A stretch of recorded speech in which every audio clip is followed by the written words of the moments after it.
What's going on, everybody? Welcome to the long-awaited album review. Probably when I started the Beatles series, the one I was excited to review, the one I'm sure Jason was super excited to review, and I think most Beatles fans was excited to see us review. If you guys have been catching up on this album review series, the wait is now over.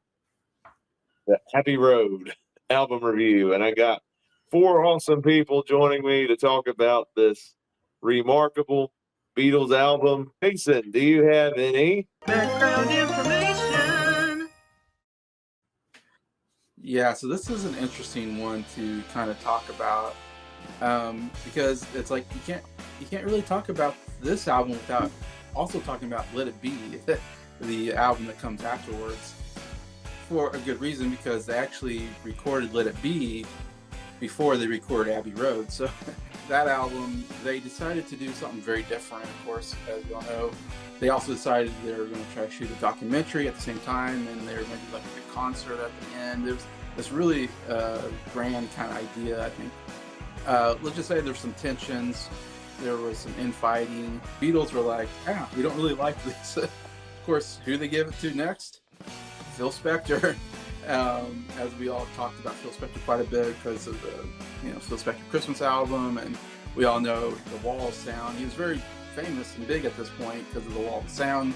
Also, we talked about Brian Wilson was very influenced by Phil Spector and his way he produced the Beach Boys albums. Anyway, so yeah, they give it to Phil Spector. This is the first time they kind of worked with Phil Spector. And so while he's doing that, they decide, you know what, let's make another album. We got some material left over, I think, from all that session.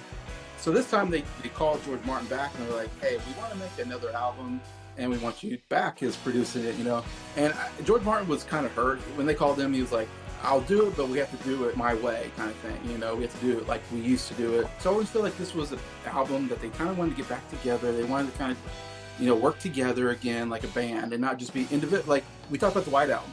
White Album, it didn't feel like a band. It feels like just individuals doing solo work. So I feel like this is an album kind of coming back, trying to be the band again and working on these songs together again and being produced by their longtime producer, George Martin, anyways. I am excited to go through every single song on this album because it's some amazing stuff, starting with one of the most iconic Beatles songs of all time. Come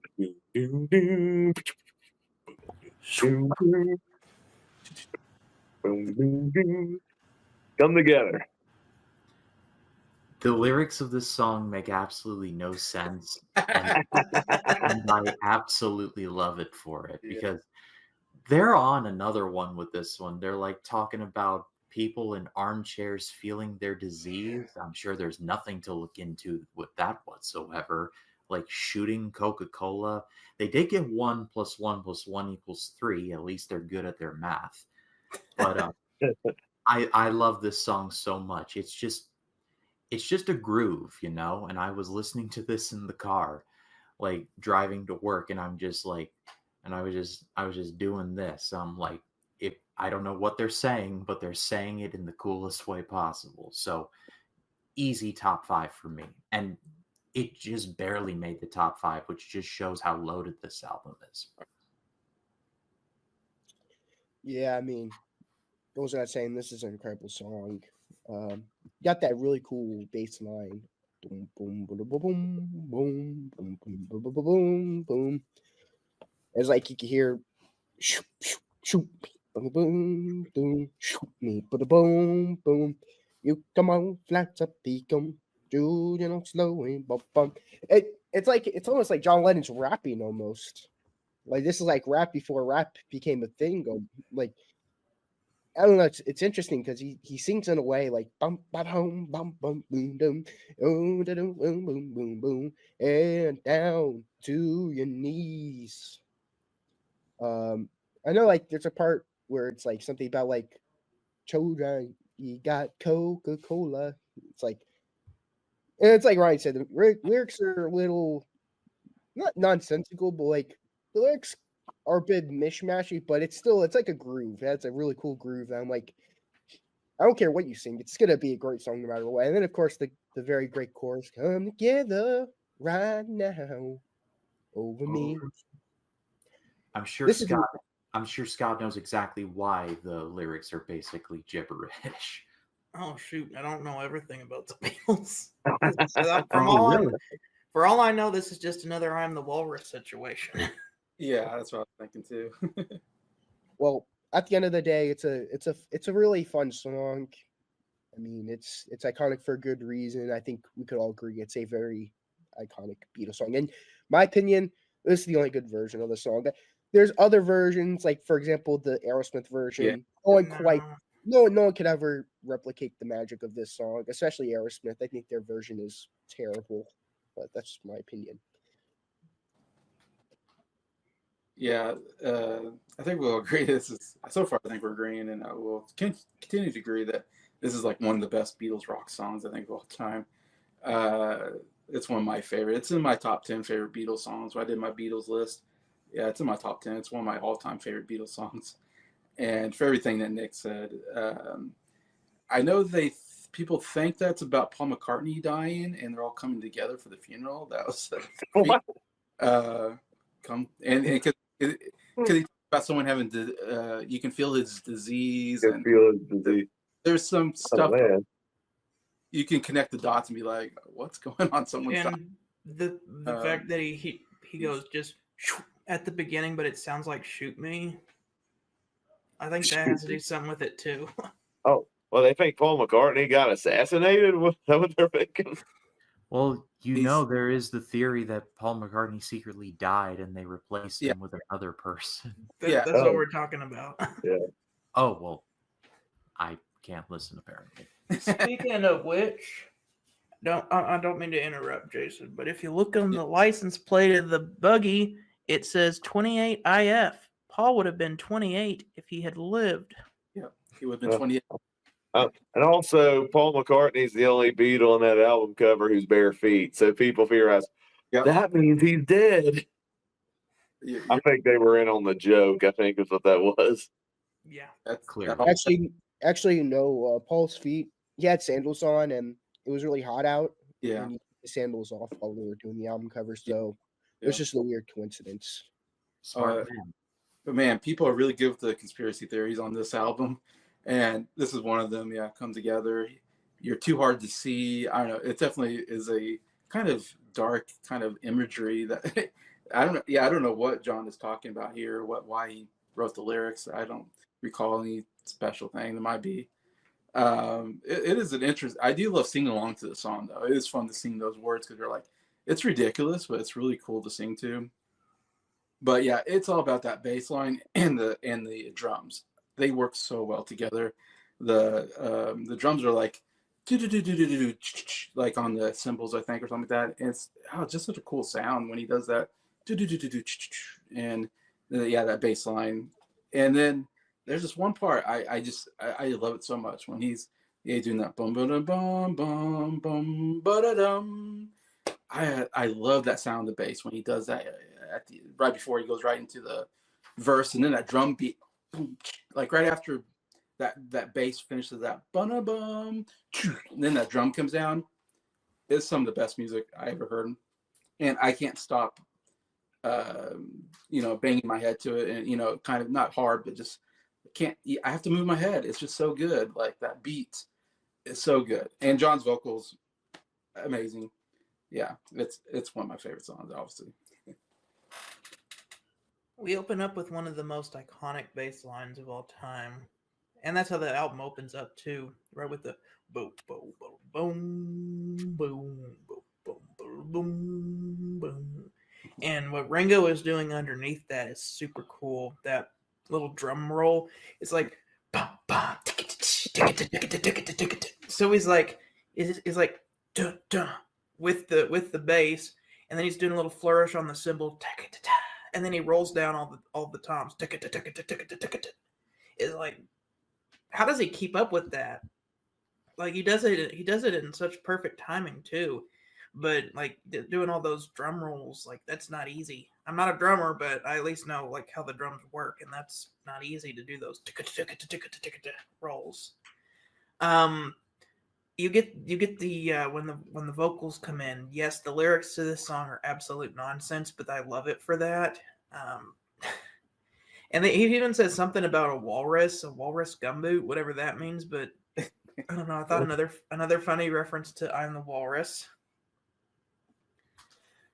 Yeah, there's some weird lines. It's like he's got to be good looking because he's so hard to see. He holds you in his armchair. You can feel his disease. Just stuff like that. It's just like these lyrics are absolutely ridiculous, but they're amazing at the same time. And then there's just like some random references, and like he talks about Coca-Cola in there, and it's like, where did that come from? And the chorus. I love how right before the chorus you get Ringo has this little drum thing that's like don't don't don't don't don't don't Yeah. don't, and then you get the chorus, come together right now over me. And then whenever you get to the chorus, the guitar comes in more strong.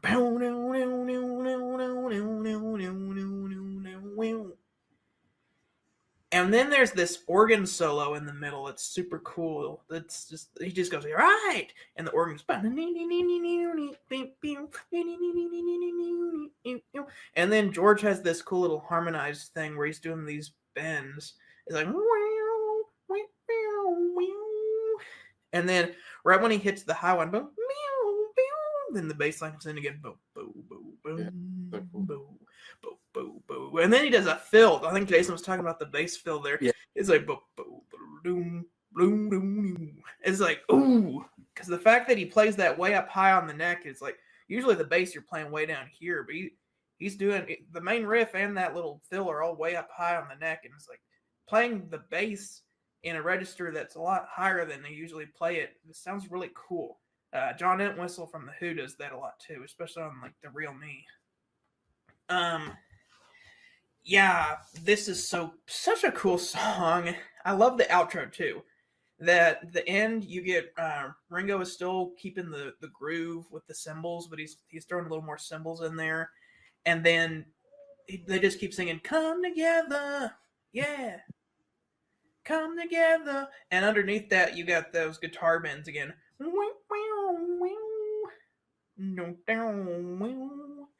and they start out kind of like lower, and they just keep getting higher and higher and higher until you get that come together. And then at the very end, I don't know what happens, but like John just goes, Yeah. at the end. And I hate the 2019 Giles Martin remix of this song because they take that part out where he goes, I'm so used to hearing it, and they take that part out and instead put him going, all right, somewhere else in the song. I'm like, this just feels off. I'm not used to that. Spoiler alert, I've listened to the record of this song, not the Giles Martin remix.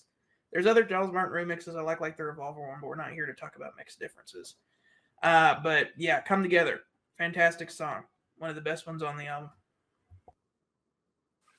All right, so this was one of the songs that got me into the Beatles. This and another song we'll get to. This song rocks. This is one of the best like hardcore rock songs the Beatles have ever done. The bass intro, epic. Probably the best drumming Ringo's ever done on a song, particularly at the beginning where it's like, man, he is having the time of his life on this song. Yes, the lyrics make absolutely no sense, but I think that's the point. I think it's just supposed to be this fun grooving rock song that's insanely catchy and has some great guitar and bass and Ringo drumming and really awesome John Lennon vocals. Yeah, this is a great jam session. It's a great sing-along song. And one of my favorite Beatles songs, period. And I've heard this song covered a couple of times. Aerosmith, Michael Jackson, but not even Michael Jackson can come close to matching the original. This is a fantastic Beatles song. All right, so now we go from one of the more rocking songs to one of the ballads on the album with something. And now for something completely different. But yeah, I love this song very much. It didn't make my 5, but it's it's not a knock against the song. It's still, it's like, I don't know, it's weirdly haunting. I don't know if that's the way to put it, but it's like something in the way she moves. I'm just like, it's kind of creepy if you really think about it. Probably best not to look too deep into it, but regardless, I love this song very much. Speaking of covers, I think Sinatra does a good cover of this song. He does a cover. Yeah. Oh, Frank Sinatra! Wow. Yeah. He does it on his. I would trust Sinatra with the cover of this song. Definitely over Billie Eilish. Yeah. I mean, of course, it's not anywhere good as the Beatles version, but he does a good job, surprisingly. Especially since he did a terrible version of Mrs. Robinson. Didn't Sinatra say that this was his favorite Lennon and McCartney song? Yeah. Yeah, Lennon McCartney song. that was not a good look on Sinatra. Oh no. No. Anyways, now for the song itself. Yeah, this is an awesome song. This is a huge highlight on the album. I mean, it's such a great love song. It's one of the best love songs of all time. It's like top 10 at least, top 5, I'd say. I'd say the best love song is You Take My Breath Away by Queen, but this is like either a close second or a third spot. Like, it's like second best or third best love song ever. Yeah, this is like the bass line. Another great song on the bass. I mean, if Briar was with us on the review, he'd be having a field day right now. We're talking about the bass. That's definitely a good argument to why you might say Paul McCartney is your favorite bassist. This is like one of the few songs where I'm like, you know what? I'll let you have it, because if you remember, Paul McCartney didn't originally want to be a bassist. So for someone who kind of picked it up over the years, he turned into such a great bassist. Yeah, this is lyrically such a beautiful song. Something in the way she moves attracts me like no other lover. It's like the chorus, you don't have to leave me now. I'm not leave me now. You ask me if our love will grow. I don't know. I don't know. Bum, bum, bum, bum, bum, bum, bum. You stick around and it may show. I don't know. I don't know. With Paul McCartney in the harmonies, I'm like, chef's kiss right there. That's like, I want this to be my favorite song on the album, but there's another song that we'll cover later that I think manages to top it. The two first songs are my top 5 favorite songs of the album. They're both in my top 10 favorite Beatles songs. This is in my top 5 favorite Beatles songs. I mean, this is one of the all-time greatest songs of all time. Well, I mean, for me, in my opinion, I absolutely love this song. It's my favorite George Harrison song that he ever did. It's a beautiful song. It is so beautiful, lyrically, musically, and like I'd say with Nick was saying, like the bass playing is so good. Like, I mean, these first 2 songs, Paul's best bass playing, I think. And yeah, someone says Paul's is overrated as a bass player. I go, no, he is a great bass player, I think. Same thing with George. If you say George is an overrated guitar player, let's say, I think this is some of his best guitar playing. That guitar. This is what really makes a song for me. Is the guitar playing is so good. It sounds so great. I love the tone of it. I just love that. I love that so much. That is some of the best. It's not fancy necessarily, but the sound is so good. Like, I'm like, I love the sound. And he even does this one part where he's like, he goes a little bit, maybe Scott will talk about it, but he's like, does that normal, and then he goes up higher, it's like, oh my gosh, that was so cool. Like, it was so good, and then he made it better. And the guitar solo, I seriously, this is definitely in the running for one of my favorite guitar solos of all time. It's so beautiful the way he does that. And he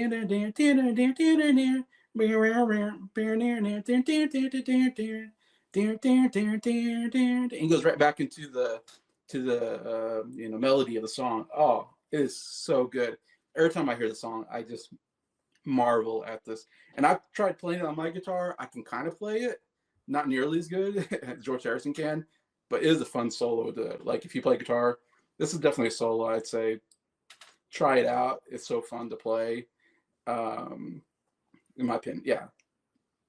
I'll go back to Scott. It's an awesome song. I'm gonna pull it When I'm 64 here. Brian, this is not only in my top 5 on the album and in my top 5 Beatles songs, this is in my top 5 songs of all time. Ooh. Oh wow. Yeah, no, I'm. You're totally good to have songs that you like better than this, but for me, this is one of the greats, one of the all times. And I'd never really heard it before I listened to Abbey Road. I mean, it was on the Blue album, but I would always just think, oh, Something. That doesn't sound like a very interesting song. It's just Something. Like, who wants to write a song called Something? And I remember hearing it one time only. When I listened to the entirety of the Blue album, I only listened to the whole thing once when I was a teenager. Yeah. And I just remember my dad singing along to it, and it's like, yeah, this is a good song. But I was like, it is overrated. Back then. Okay, I heard that. That's not. I heard the song once. I remember thinking the guitar was kind of good. But that's all I remembered about the song. Then I heard it when I listened to Abbey Road, and I thought, whoa, this is one of the most beautiful songs that I've ever heard. Like, the way that it starts out, we have, man, a lot of Ringo's best moments on this album. Ringo is just, Yeah. He was already a good drummer. He's grown even better as a drummer throughout the course of this the Beatles' career. And really, this album is kind of like the peak of their artistic growth, and they're gonna go on to release all these amazing solo albums not long after this. But as a group, like, this is the peak of their artistic creativity. We start out, I'm building all this up just to a drum fill, but it's that good of a. It's not like In the Air Tonight level, but it's pretty good. Do. That's it. But it's such a powerful way to open up the song. Do.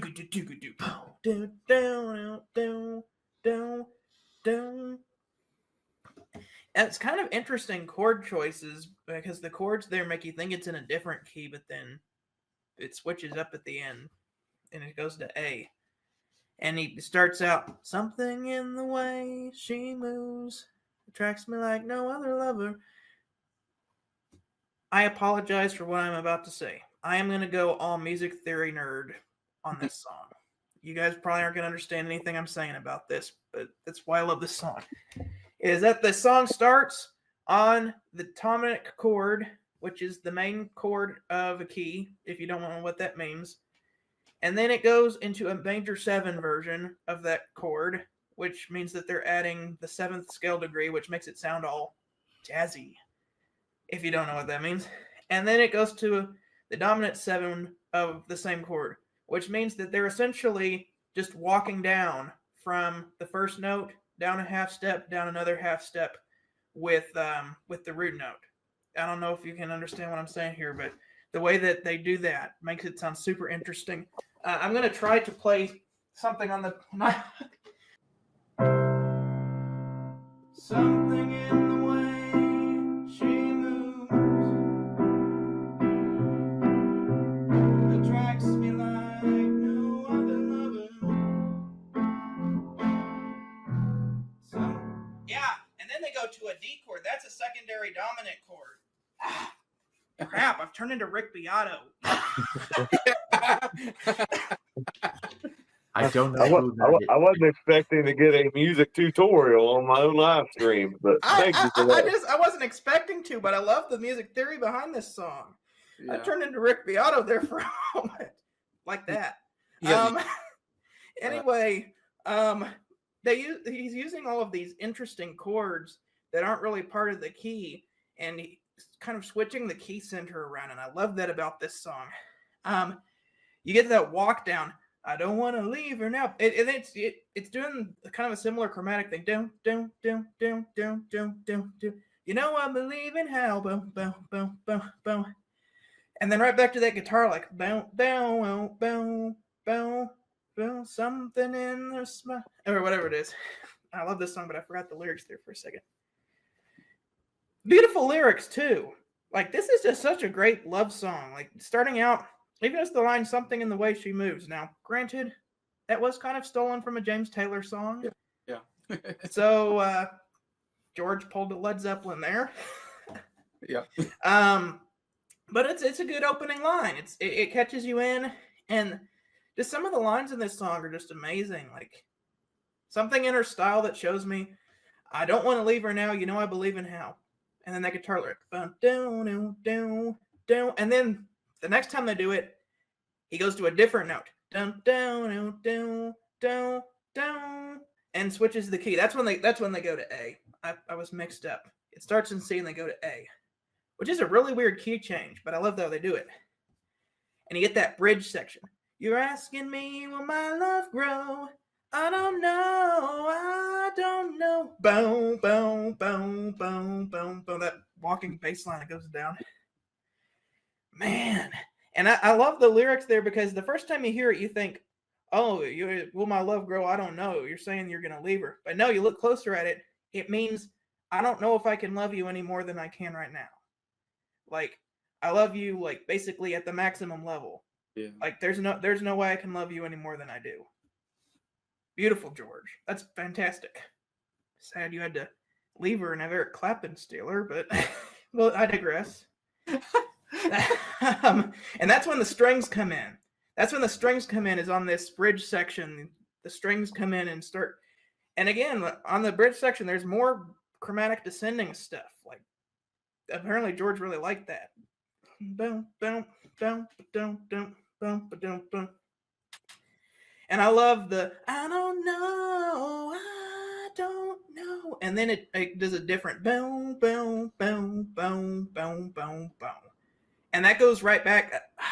I don't know how he jumps around from C to A. That's such a weird key change, but he does that. He goes back to C, and they get the guitar solo. Okay, I'm a guitar player. I like some fancy sounding guitar solos. The technical stuff, you got your Eruptions, you got your Freebirds, your Hotel Californias, your Comfortably Numbs. Insert amazing guitar solo here. This is my favorite guitar solo of all time. And it is not because of the technicality. It's because of the feeling that George Harrison puts into it. I bet you any guitar player could learn this song in 10 minutes. But it's going to take you a lifetime to play this song with as much emotion as George Harrison does. The way that he just, I don't know, the first line, just the first line, it just goes, da-na-na-na, da-da-da-da-da. But I don't know how he does it, but just the way that he does it just gets you right as soon as he plays it. And then it's like, and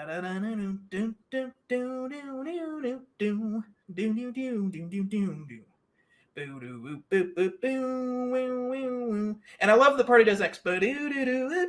That's like kind of almost like a bebop-y kind of thing. Very, again, chromatic. Yeah. George Harrison likes his chromaticism in this song. And then you got the bends. And I'm not talking about Radiohead. But the bends, it goes from bam, wow, wow, wow, bam, wow, wow, wow, bam, wow, wow, and then back into the lick. Down, down, boom, boom, boom. And then I think you got Paul and John coming in on some harmonies there on the last verse. And then at the very end, you got kind of like a double chorus where they say it again. They go, I don't want to leave her now. You know I believe in how. Down, down, boom, boom, boom. And then it goes to that different note, but then it just goes down, down, down, down, down, and then right back to the original key. Boom, boom, boom, boom, orchestra. Boom. Masterpiece. Nick already talked about Paul McCartney's bass line, but I think the bass line is almost like a different song in and of itself.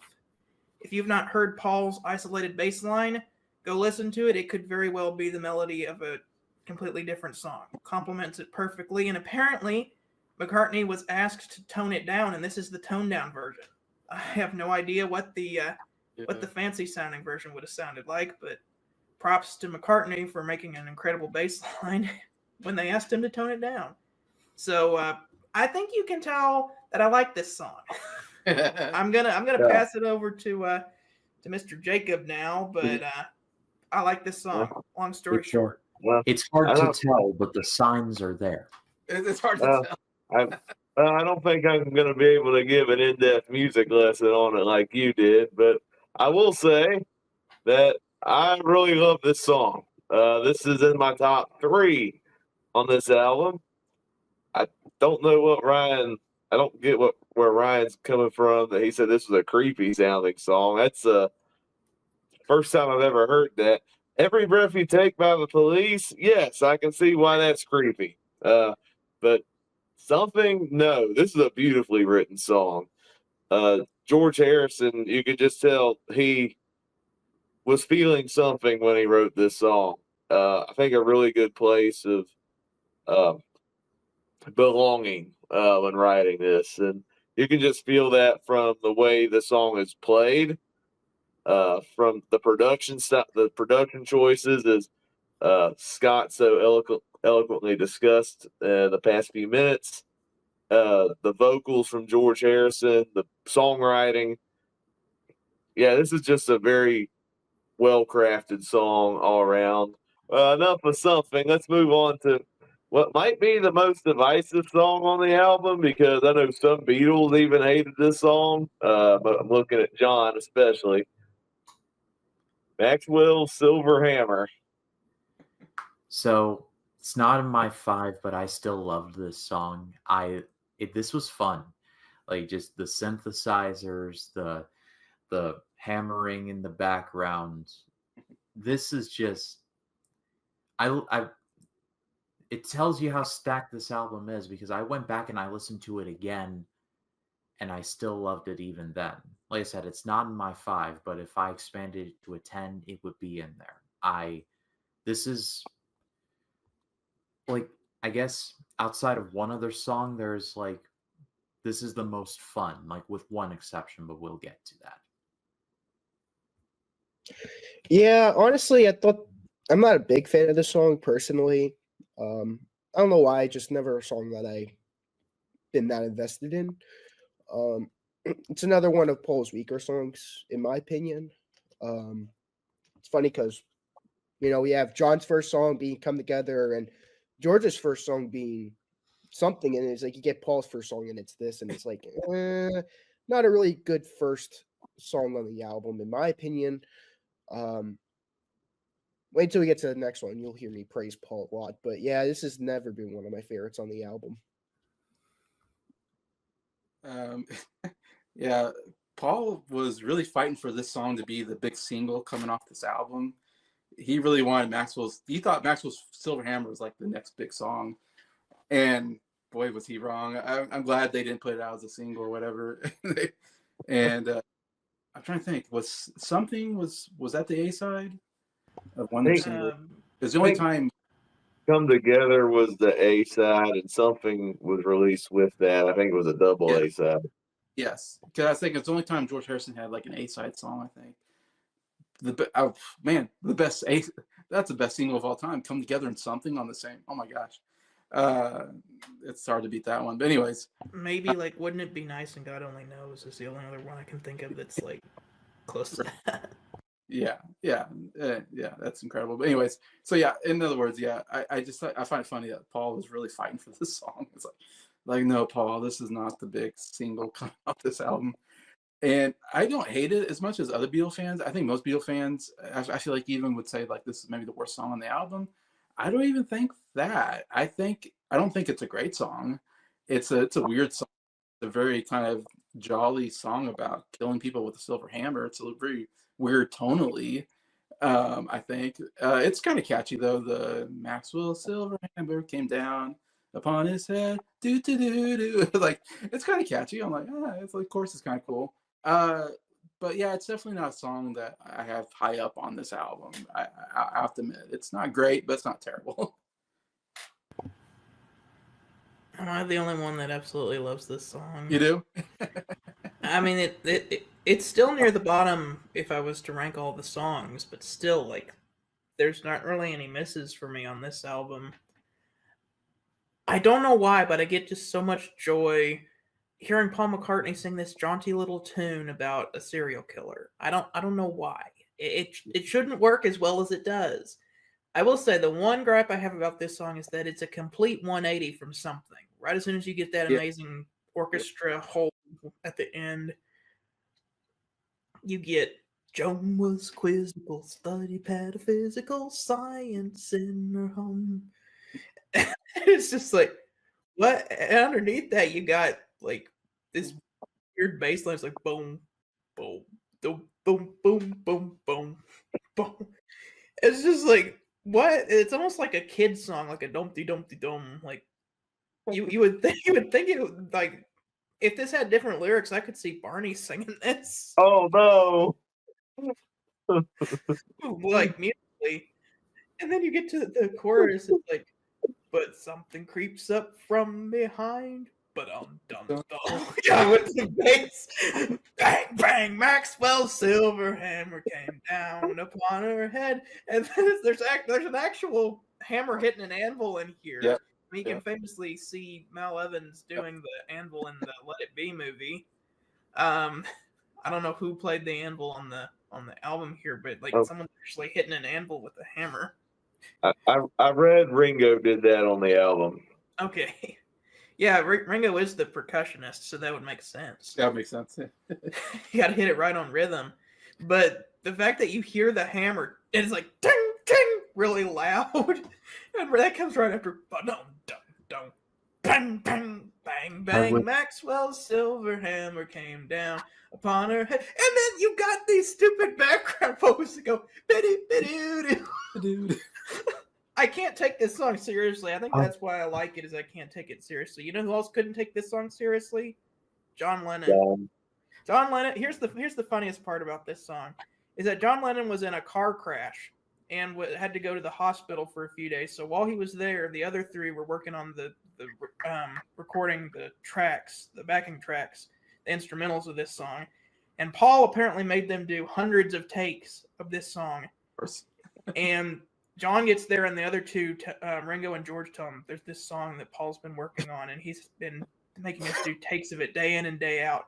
He comes in, and Paul's like, "All right, it's time to work on the song again." I bet you, John was like, "This is the song that you've been drilling these people in." So John was going to get his revenge on Paul McCartney, and he said, "I'm not playing on this song." Oh, and so he said, "You know what I will do? I'll stand in the vocal booth and I'll watch." So he stood in the vocal booth while they were recording, or the control room, and Paul McCartney was doing his vocal takes right about this time, and he's singing the second verse about how he has to write 50 times that he messed up or whatever, that I won't act up in class 50 times. And right when he's singing that part, John Lennon in the vocal booth is making stupid faces at him to try to get him to break, and he won't do it. You can hear him, and he won't break. But then, right before he says the words "writing" 50 times, you can hear McCartney audibly break and laugh. He goes, "Writing 50 times" in the actual vocals. You want to know what happened there? John Lennon turned around and pulled his pants down, showed his butt. That's what, the true story. That's why you hear him laugh, is because John Lennon showed him his butt from the control room. He was trying to get Paul to break. So not only is this song stupidly hilarious, but you also got John trying to make Paul laugh down in the control room.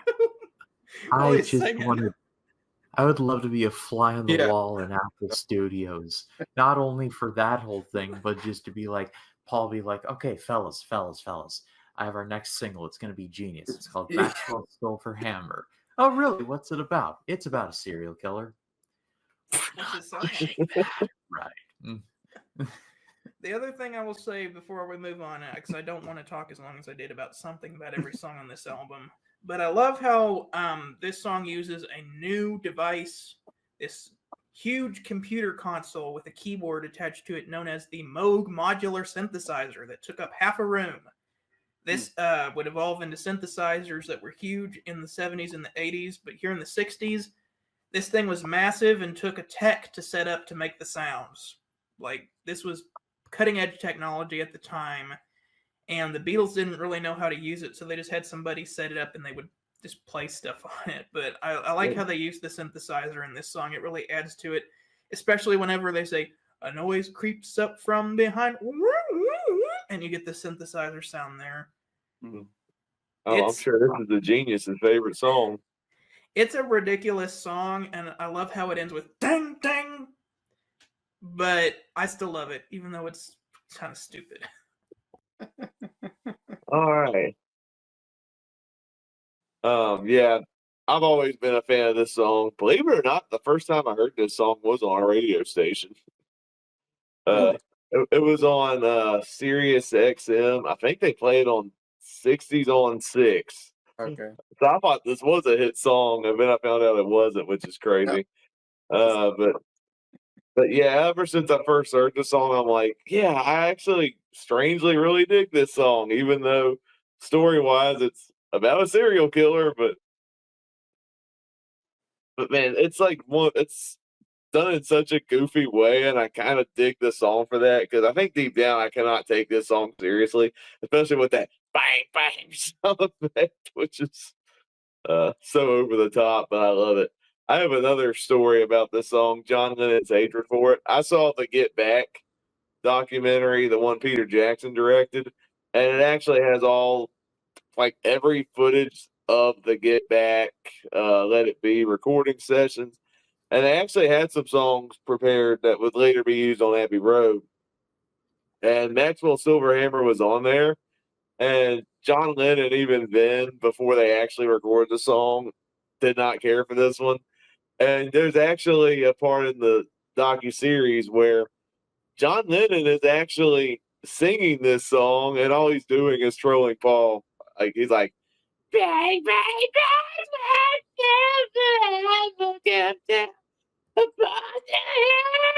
and he's like intentionally singing bad because he hates the song. That's what the I heard a studio outtake from when apparently Paul McCartney was in the bathroom and they were playing it, and John Lennon stepped up to the mic and he goes, "Bang, bang, Maxwell Silverhammer came down upon Paul's head."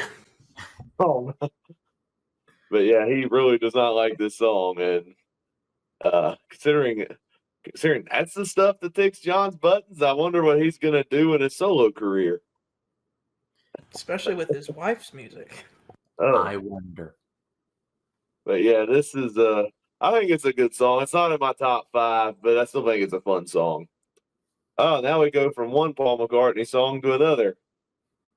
Oh, darling.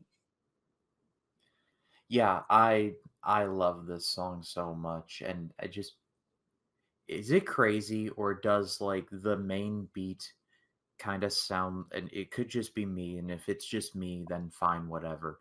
It kind of sounds eerily familiar to Please Come Home for Christmas by the Eagles. Yeah. Yeah, I can Am see I- that. Like and I'm not saying like they're the same, I'm just saying that they're eerily very similar. Like all I was waiting on was, so won't you tell me you'll never more wrong, or Yeah. something like that. But I really like this song. Paul's voice is just awesome here. Like, and like it's awesome always, but especially here. Like he's just all over the place, and he crushes it here. He really does. Yeah, big improvement from the last song. Paul wise. This is an amazing song. Oh, darling, please believe me. I won't do you no harm. Believe me when I tell you. It's like, and then my favorite parts is when you start screaming, when I told you, you never leave me anymore. Well, I know I nearly fall down and died. Oh, Chef's Kiss again. This is a huge highlight for me. I really like this one. All right. You want to hear a hot take? I know. This is my least favorite song on the album. This This one. is one of my favorite Beatles This songs. song is your least favorite on the album. I do not like this song. It's one of my least. What? I cannot wait to hear this one. I think it's a boring song. It's like a 50s throwback that doesn't work. And I do not like Paul's vocals. It's like he's too hard and he belts it out. And I think it's terrible singing. And yeah. And I've talked to people who say this is their favorite song on the album. And I'm like, it's I not. wouldn't go quite that far to say favorite song on the album, but okay. Wow. Now I know how Jason felt when Breyer said "Helplessly Hoping" wasn't very good. I No, reckon now you know how I felt when Ryan not only said "For Known" was one of the weakest songs on Revolver, but "She's Leaving Home" was one of the weakest songs on Sgt. Pepper's. Now you know how I know how I feel.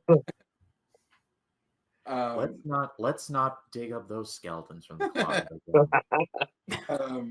I recognize I'm in the minority on this song, so I'm fine if everybody loves the song. That's just my take on it. I just never cared for it. And like I said, because I talked to a guy named Sam St. John who has a YouTube channel, Sam Americana, and he said this is his favorite song on the album, and I said this is my least favorite song. So totally different than other people. Oh wow. This doesn't work for me, so that's my heart. Wow. Owen Wilson, wow. Crazy, because I love this song. Straight from the opening, and I'm gonna play it. I'm gonna play the chord. And a music lesson. All right. No, I'm not gonna music theory it. I'm just gonna play the chord this time.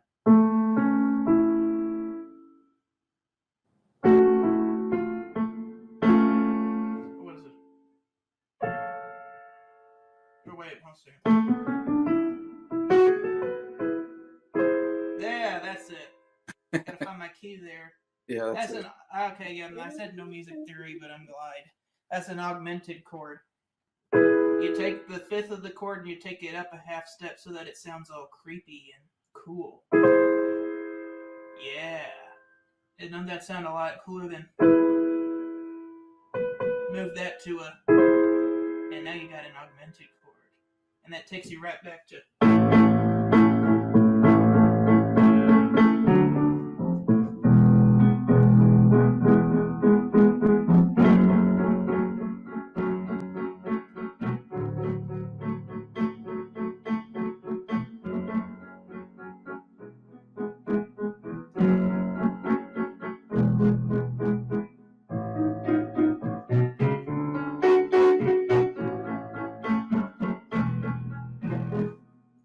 Yeah. I love the throwback feel of this album. I hope that actually went through and didn't just cut out because my mic can be a little finicky sometimes. Scott, can you play "Take on Me"? Oh no! Why? Oh dear! He really is. Turn this into a. We can have a keyboard video some other time. This is the only one I'm doing this. I'll have a keyboard video where I take suggestions later.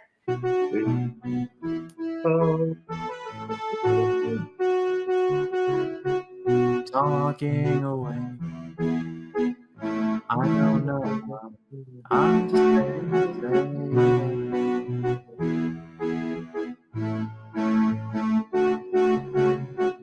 If we lost any viewers, we probably lost it now. Okay, enough of that. I love the little dun dun dun dun dun dun dun dun dun dun dun dun dun dun. And the piano goes like and then he belts it out. And I always strain my voice when I try to do this, but if I strain my voice, I strain my voice. When you told me, crap, you didn't need me. I want you to know I nearly fell down and cried. When you told me you didn't need me anymore, I want you to know I nearly fell down and died. When he does it, that was my awful Paul McCartney impression. Sorry about that. That was bad at the beginning. But I'm sorry. I'm having way too much fun with this review. Yeah. I love that. I love how we belts that out. It's so fun. And I don't know. It's just like great song after great song after great song. This is just continuing that streak of just fantastic songs. Yeah, I think I've never been shocked by somebody's response to that song when Jason saying he really didn't like this song. Like, boring? I don't know what to say on that. This is an excellent song. This is in my top 5. I love the throwback 50s feel of the song. I love the piano work on it, and most importantly, Paul's vocals on this song.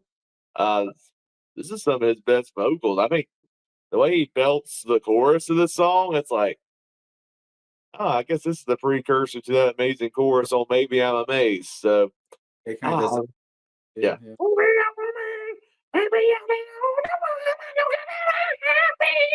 Which, yeah, a little ahead of myself there. I love that song. The album, not so And then much, for but the McCartney review. but this song is excellent. I think it was weird. At one point, I thought Maxwell's Silver Hammer was the better Paul McCartney Beatles song, but now I'm the opposite. I think this song is even better. I think vocally, especially, it's an amazing ballad rock song.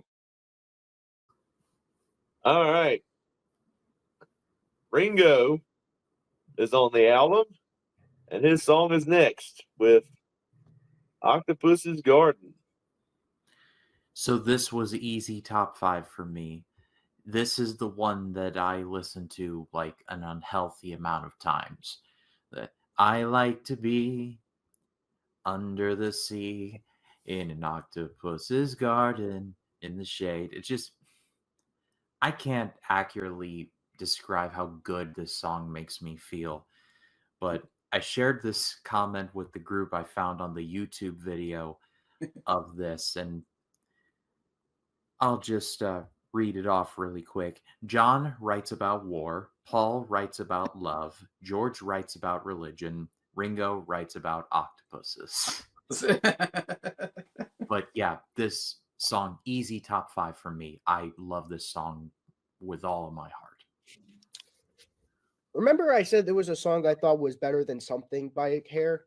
Yeah. This is the song I was mentioning. Okay. Oh, Before everyone gets mad and all that, you're talking to the same guy who said Obladi was and Obladi Oblada was my favorite on the White Album. So Right. You know So- something, Nick? This What? is the one I thought that you were gonna pick, and you know what? I get that because you like Ringo.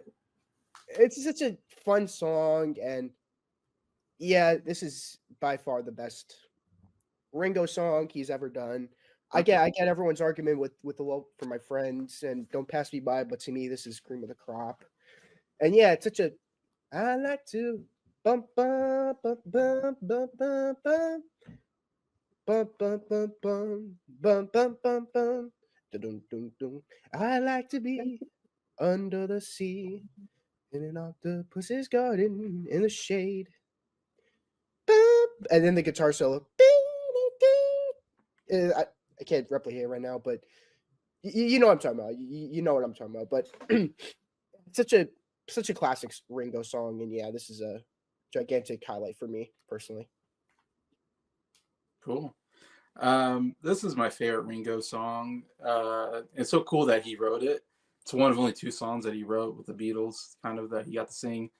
And I think it's his best work. And like, yeah, I'd say it's hard because I really like Hello Help from My Friends. I really like Yellow Submarine.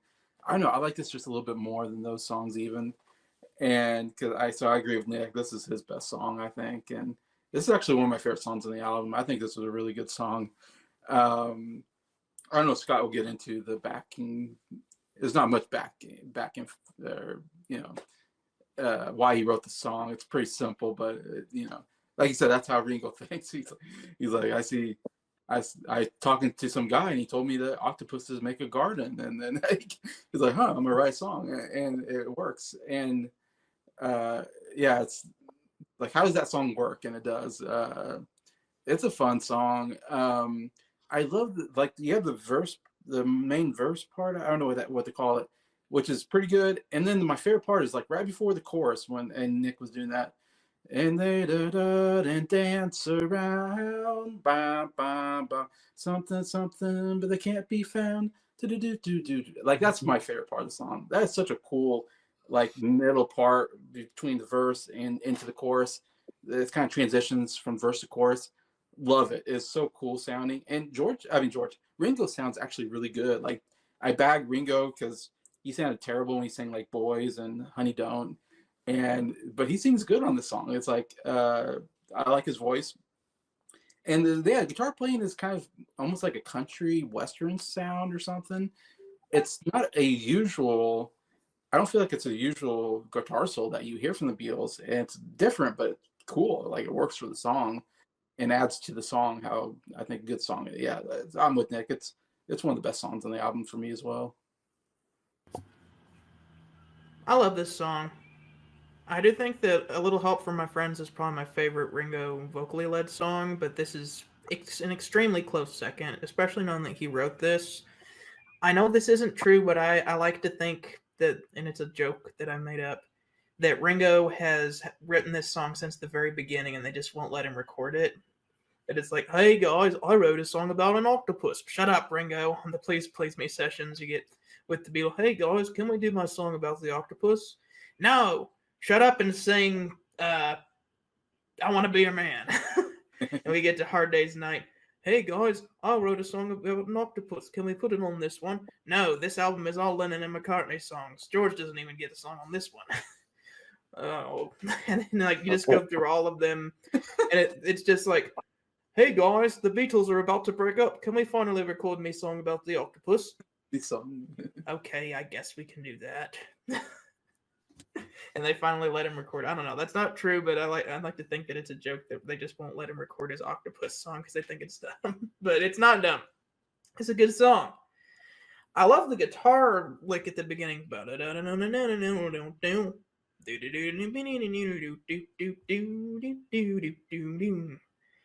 And then Ringo's vocals are really good on this song. I like the melody too. I'd like to be under the sea in an octopus's garden in the shade. And then I do love that little pre-chorus thing. We can sing and dance around. And there's piano. Because we know we can't be found. And then the drums. Bow down down. I'd like to be under the sea in an octopus's garden in the shade. And then when you get to the guitar solo, which, by the way, really cool guitar solo. I like it, but I like what's going on underneath that. You have John Lennon gurgling water and blowing bubbles, which I think is funny just imagining him doing that. But I could just imagine him drinking water and just going.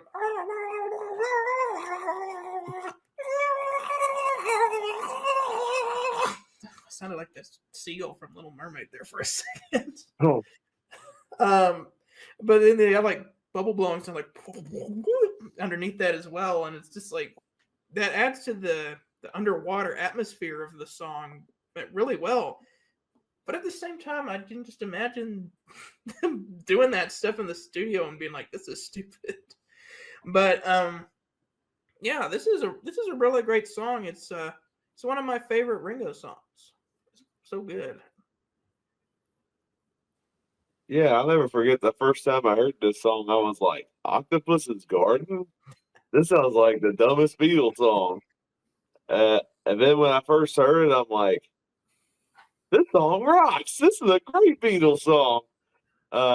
This is one of the songs that got me more into Ringo Starr because if you watched our review of either Yellow Submarine or Revolver, I used to thought Yellow Submarine was an annoying song for the longest time, and I thought Ringo was a horrible singer. But I think this was one of the songs that made me go, you know what, Ringo's not that bad. I really like this guy. And then, spoiler alert, I've been going into some of Ringo's solo albums, and I love his jazz album and his country album. So, more than some of the best Beatles albums, controversially. So, yeah, this is a great song. It's kind of cool that Ringo wrote this pleasant song. I think it was intended for children about an octopus chilling underwater. And yet it's one of the catchiest songs on the album. And it happened to be in my top 5. Like, even as goofy as this song is, they still cared about the craft of it. And that's what I respect about this song.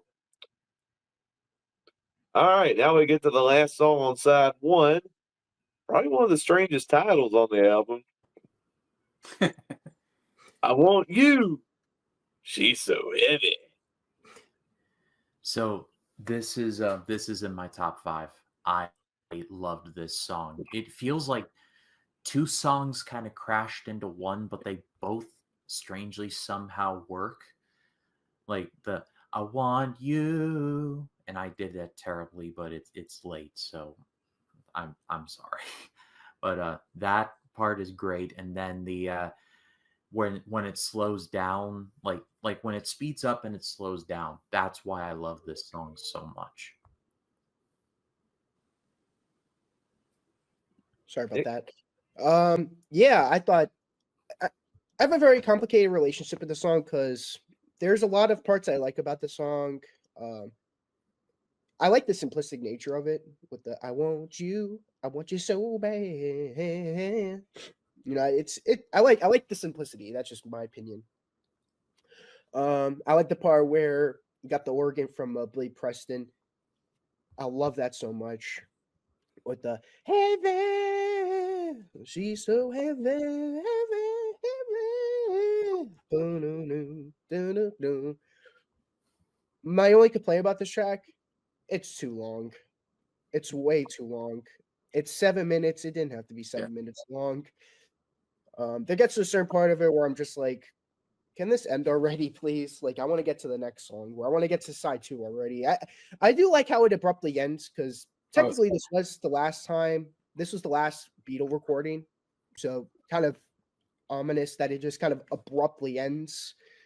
That's kind of a highlight at the end section, but yeah, it's just the same thing. Bum, bum, bum, bum, bum, bum, bum, bum, bum, bum, bum, bum.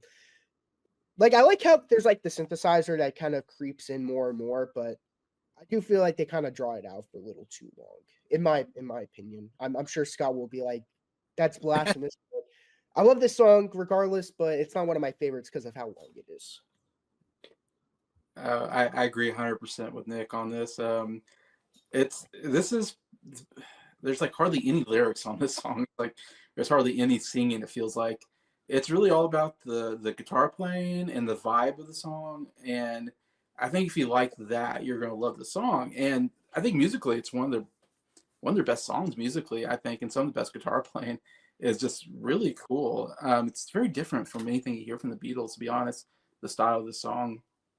And I believe John Lennon's really playing kind of the lead here, and it's John's best guitar playing I think probably he's ever done.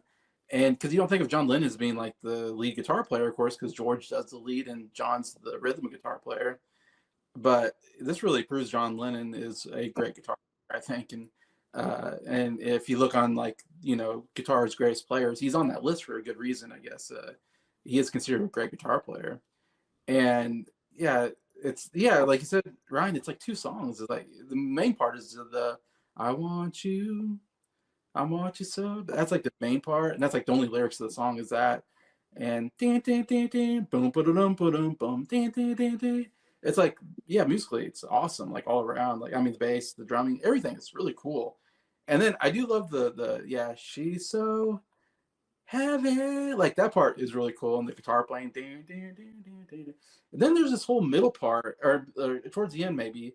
It's just almost all instrumental. It's like there's no singing. It's just the playing.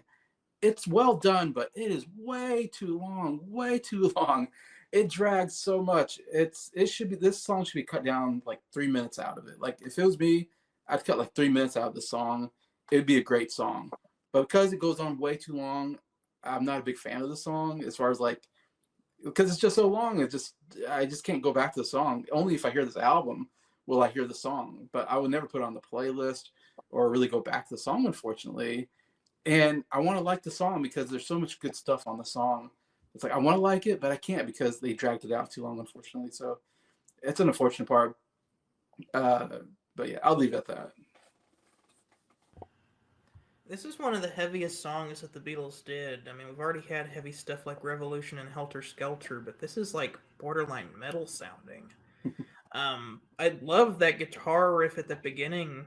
They have 2 guitars. One of them is just arpeggiating the chords, and the other one's doing like a riff. That I like how it starts with that and then the riff.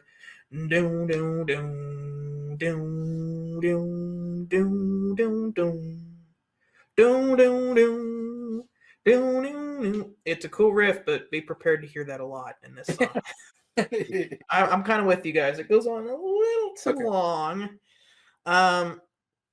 But I like the riff. It's really cool. I like how the two guitars play with each other on the song, the arpeggiations with the riff, and then it goes down, down, down, down, and then it switches up. I want you, dun dun dun.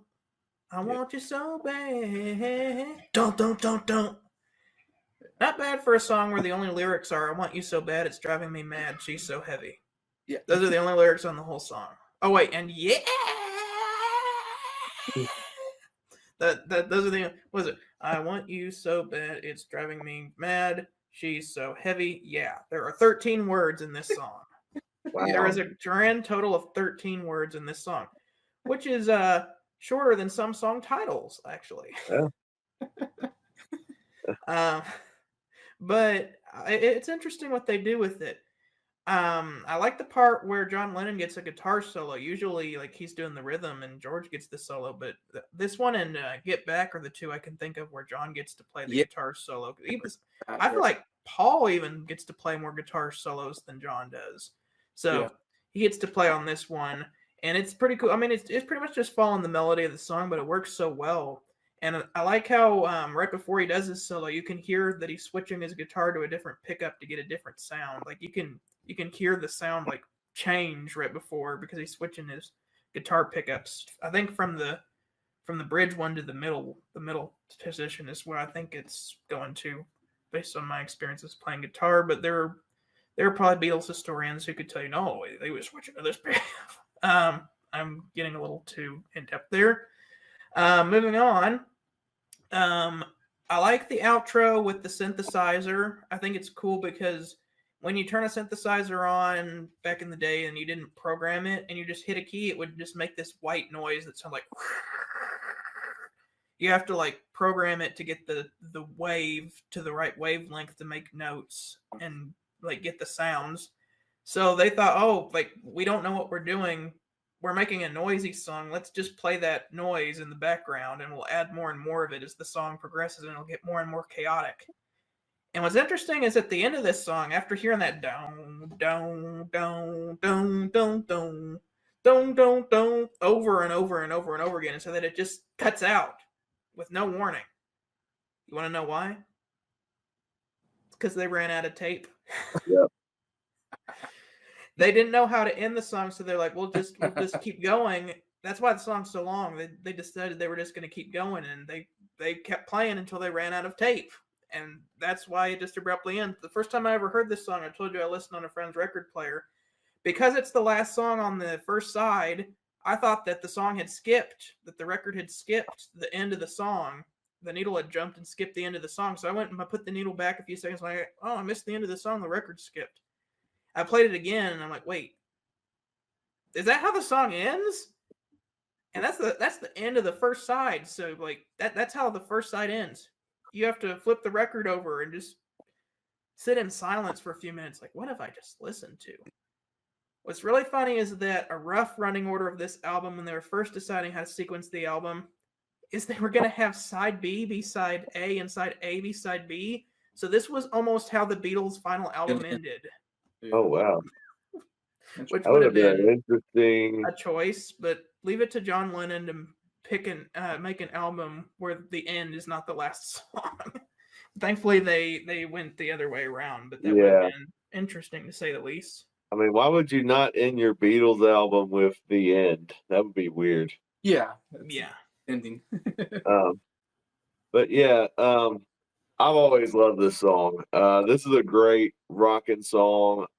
More of a jam session than it is an actual song, and I kind of love it for that. The guitar work is really awesome. There's some good keyboards on it. When John Lennon actually is singing, it's really cool, even though he's saying the same thing over and over again. I actually did a count. Scott said 13 words. So that's 2 songs more than the entirety of "I Don't Want to Be a Soldier, Mama, I Don't Want to Die." Which is 11 words. So that's an upgrade. I be my monkey. Yeah. Yeah. Everybody. Oh yeah, everybody's. Oh, the less said about that song, the better. But this song's great. I love the guitar riff, and even though it goes on a while, I still love the jam session. The synthesizer part at the end is pretty cool. Didn't quite make my top 5, but it's still a really strong honorable mention on the album. That's our next song, the beginning of side B, Here Comes the Sun. I've listened to Here Comes the Sun about 200,000 times in my life. Yeah. And I'm not ashamed of that whatsoever, because it is legitimately one of the most beautiful songs that I have ever heard. Like how it starts off kind of tranquil and smooth, and then how it gets to the middle of the dun dun dun dun dun dun dun dun, and they all harmonize with the shine, shine, shine, here we come, and that whole middle section. Yeah, this is top 5 before I even started making my top 5.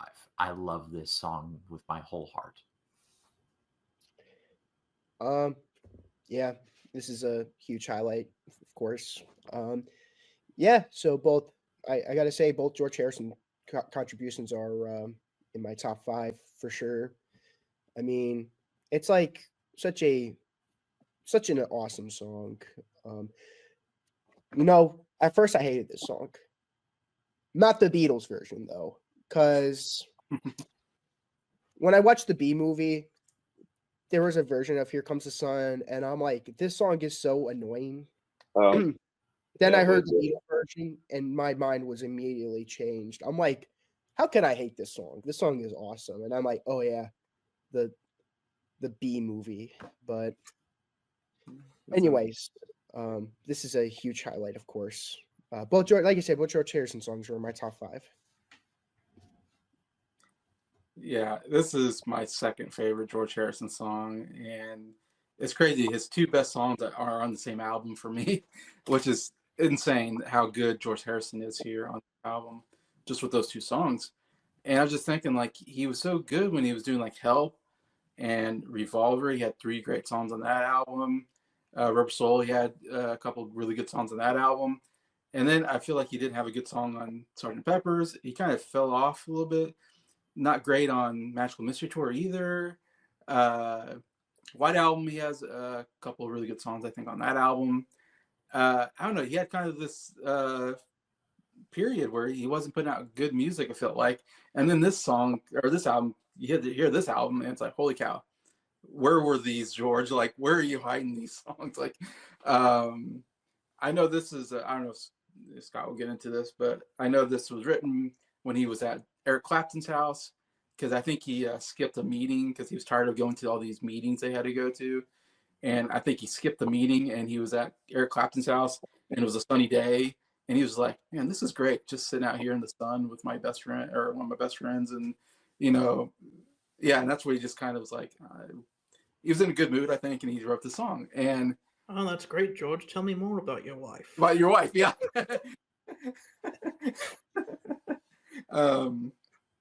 And I always think, like, if I made a playlist of like songs that make me smile, this is like number 1 on my playlist. And Penny Lane's probably number 2 on my playlist, but number 1 is probably this song. I cannot smile when I hear this song. It's just something about it. It's just so uplifting, so cheery. I don't know. It's just makes you feel good. It's like one of the songs that just, oh man, just the sound of it makes you feel good. And that's what I love about the song. And the guitar playing, to me, is some of the best guitar playing. Again, I said that was something, but this song too, I love the guitar playing on here, the acoustic guitar at the beginning. And I've tried playing this song on guitar, and I can't figure it out. It's like too difficult for my skill level. I don't know how George does it, because I have the book with the chords, and I look at the the tablature or whatever, and I'm trying to play it, and I'm like, I don't know how I just don't get it. Like my brain just can't comprehend it. But that, yeah, it, like I said, when you're listening on CD or on Spotify, yeah, it ends with the abrupt ending of "I Want You, She's So Heavy," and then it goes dun dun dun dun dun dun dun dun dun dun dun dun da da da da da.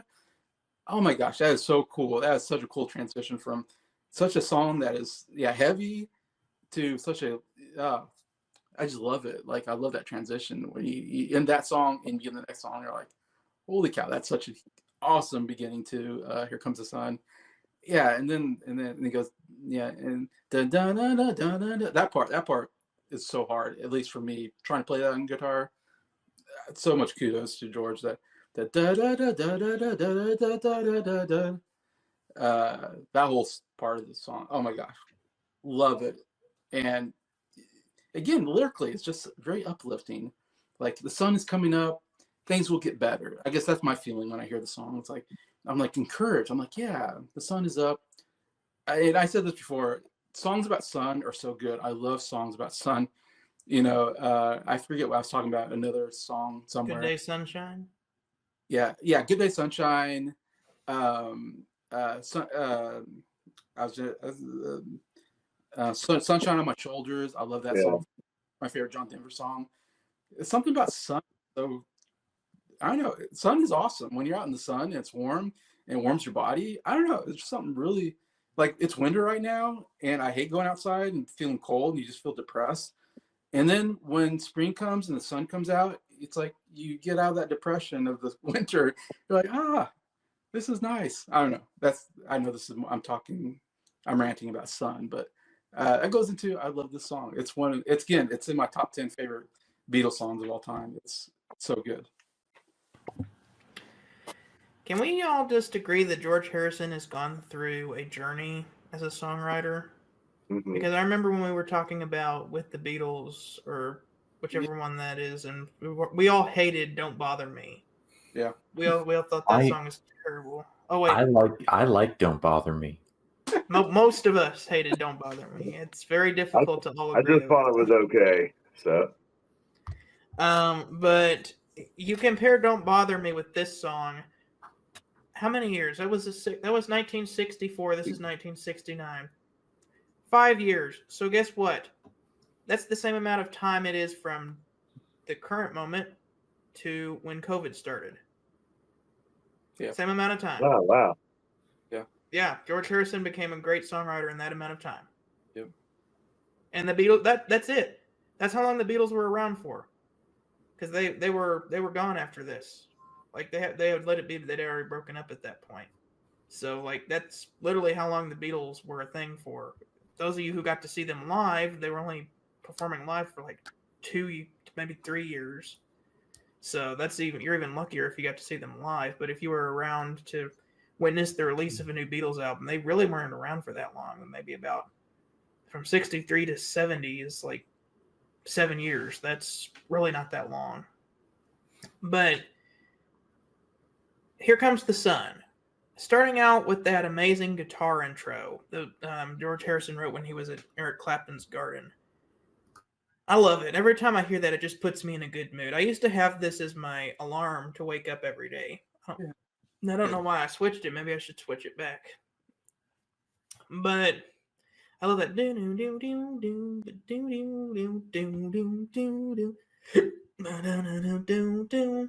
it goes boo doo doo meow. That's the synthesizer, and I love how that does that and goes straight into the song. Here comes the sun, doo doo doo. Here comes the sun, I say it's alright. And then ba doo doo doo doo doo doo doo doo doo doo. That's a time signature change to a tricky one. They see like the Beatles. They said they don't have any formal music training, but they're coming up with these complicated stuff. Like how good are their ears? Yeah, I have no idea how they do that. Am I right that that's a hard guitar part, Scott? Yeah. Okay. It is because it changes time signatures there, and it goes into a weird time signature for a little bit, and you have to about dun dun dun dun dun dun dun dun dun dun dun dun. Yeah, it's tricky, but dun dun dun dun dun. And then the second verse, they add the synthesizer in there, which is really cool. And then I love the little bridge section. Dun dun dun dun dun dun dun dun dun dun dun dun dun dun dun dun dun. Sun, here it comes. And it just keeps building up on that. Like it gets more synthesizer and more guitars in there. All leading into that boom, dun dun dun dun dun dun dun dun dun. It's just a feel-good song. It always makes you feel happy. I love it. All right. So I'm going to come out and say it. I think George Harrison is secretly the MVP on this album. Yeah. Both of his songs are in my top 3. Something, Here Comes the Sun. crazy thing is, I used to not care for this song at one point because I'm with Nick. One of the first times I heard this song was when Sheryl Crow sang it in the Bee Movie, and I'm like, this song is annoying. Why is this song here? And I heard George Harrison and the Beatles sang it. I'm like, this is the real version of Here Comes the Sun. And it's awesome. The guitar work, the acoustic guitar work is amazing. Solidifies George Harrison as a great guitar player. Some of my favorite harmonies on any Beatles song. The production in it's really good. I love the simplistic lyrics of hope and optimism. That middle section where they're like, sun, sun, sun, here it comes, is one of my favorite things in any Beatles song. I think at one time this was my favorite Beatles song, and this was when I still thought the Beatles were overrated. And this was like the one Beatles song I was like, this is like the one Beatles song I loved. Because I used to thought like Hey Jude and Yellow Submarine and other Beatles songs were awful. But then the more Beatles songs I was listening to, I'm like, yeah, the Beatles is awesome. They're one of the best bands. So I think a lot of it all kind of started with this song, if I'm being honest. So yeah, Here Comes the Sun. Great song. One of the best on the album. Now we go from Here Comes the Sun to Because. So this one is a bit weird to me. I actually kind of like the harmonies here, but it sounds like this is being played on a harpsichord, and I know it's not a harpsichord. It's probably the synthesizer again. Scott, please correct me. I know I'm way wrong, but this is one of the songs I don't really know how to place. I liked it, but I didn't really love it. This is one of my favorite songs on the album. As you know, I'm a sucker for Baroque pop songs. This fits in that Baroque style with the. And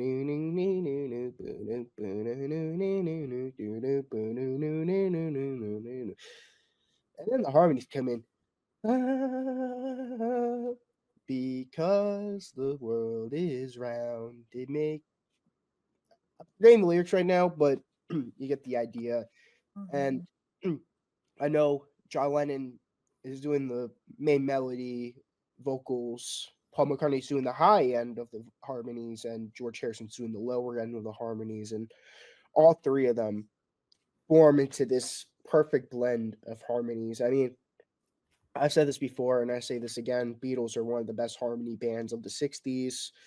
This is proof of that. I think the harmonies on here are top class. This was a huge highlight for me. Yeah, I like the song. It's got some of the best Beatle harmonies I think I've ever heard. Yeah, like you said, when they do that. And the sky. Like they do that part. Oh my gosh. Really great stuff there.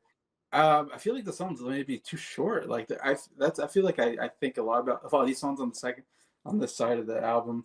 It feels like a lot of unfinished songs, and they are, I guess. The truth is, there are a lot of unfinished songs on this second side that they kind of threw together and made this medley, of course, eventually. But I don't know. This feels like there could have been more to the song for me, if that's a weird thing to say. Because I do think there's some, the harmonies, it's kind of beautiful, just the melody and everything. I think it's not like one of my all-time favorite songs, but it's a solid song. I'm going to be brief about this one because even though I love it, I don't have as much to say about it, but I love the harmonies on this one. Each one of them recorded their vocal harmony part for it 4 different times, and they put all of that on top of each other. So there's they had 3 people singing and it recorded 4 different times, so you're hearing 12 different Beatles singing on this song. Oh wow, this is one of the earliest cases of overdubbing. Right. Yeah. So it's a really cool vocal effect, and I really I love the harpsichord sounding thing at the beginning. Down, down, down, down, down, down, down, down, down, down. Oh great! It's I Want You, She's So Heavy again. But I love the harmonies that make it really cool, and I like whenever the synthesizer comes in with the boom, boom, boom, boom, boom, boom, boom, boom, boom, boom, boom, boom, boom. Super cool and kind of an ominous way to begin before the medley. I love this song. This is another great song on the album. The funny thing is, when I first heard the album, this song I completely overlooked. And then there was a movie that came out a few years ago. It was a sci-fi movie. Just kind of came and went. It didn't do that well at the box office. But I remember seeing the trailer for a film called Valerian in the City of a Thousand Planets. And this song was used in the teaser trailer for this Okay. film. And I watched that teaser trailer and I'm like, is that the Beatles? Is this a Beatles song? This song is amazing. Like the harmonies on it, like it's a kind of a trippy, almost creepy sounding song. And I'm like, this is an awesome song. And I found out it was on Abbey Road, and I'm like, how did I sleep on this song? Like it is so good. Like that, I don't know the instrument that's used on it. I think it's a organ, I guess, or harpsichord, one of those two. Yeah.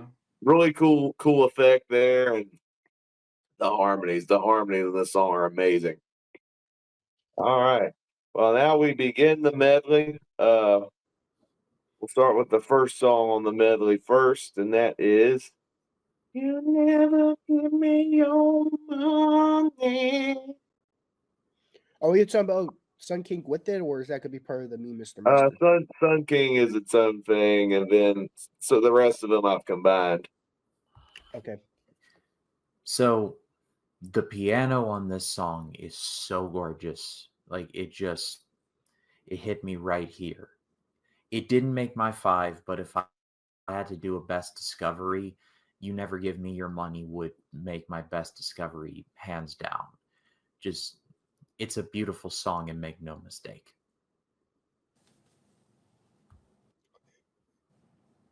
Okay, I'm good. Yeah, this is another big highlight on the album for me. Of the songs on the medley, this definitely feels the least like it's a part of the medley. It feels like it's its own song, in my opinion. Yeah. I mean, they technically recall it on Carry That Weight, but I digress. But yeah, this is to me the best song on the medley, and I have it in my top 5 as its own song. And there's just so much things I love about it. I love the part where it's like at college, money spent. Bum, bum, bum, bum, see no future. All the money's gone, don't know where to go. Oh, that magic feeling, nowhere to go. I'm probably butchering the lyrics so badly, but whatever. You get the idea. This is an awesome song, and I love the harmonies with the 1, 2, 3, 4, 5, 6, 7. Oh, good boy, gonna go to heaven. 1, 2, 3, 4, 5, 6, 7. Yeah, I love the song. This is a huge highlight for me. Yeah, it's definitely like an underrated song. That's not a big hit for them. And this is a song I really didn't know that much until I feel like much later as a Beatle fan. It was one that I kind of skipped over a lot. But it's funny. I remember I had a Paul McCartney like live album in his U.S. tour, like maybe right after 9/11, and it's a really good. I don't have any more, but it's a really good double live album where he hits a lot of his big hits. And this was, and he plays this. I think he plays this on it. And I remember going, "What song is this? I don't remember the song." And then I found out that this is on Abbey Road. Like I kind of skip over this whole medley part usually on the Abbey Road thing because these aren't like these aren't like big songs on the album. But it's a good song. I think it's a, like I said, definitely one that people don't probably know about as much. And of course, he wrote it because they're in these meetings and he was they're fighting over who's the manager is going to be because Epstein died, and then the other 3 wanted Alan Klein to be the manager. Paul McCartney wanted his wife's father, Eastman, to be the manager. Of course, they're like, we don't want you. You'd have all the power if we hire your father-in-law as the manager. So because he was a lawyer as well. And so they're, I think that's where he got like the gist of writing the song, because there's a lot of, like I said, there's a lot of issues with the Beatles because of the whole manager issue, and They eventually would sue each other and stuff, and it's a mess. But anyways. What a cool way to start this medley off. We start out with the piano. Boom, boom, boom, boom, boom, boom, boom, boom, boom. It's a cool little piano melody there, and then Paul McCartney sings and kind of follows along with what the piano is doing. But then he goes dum dum ba dum dum dum dum, and then you get this ragtimey piano, and he sings like out of college, money spent, see no future, pay no rent. All the money's gone, nowhere to go. Yeah, cool piano there. And then it switches. There's so many changes in this song. Oh, that magic feeling, nowhere to go. And then there's a cool little guitar solo.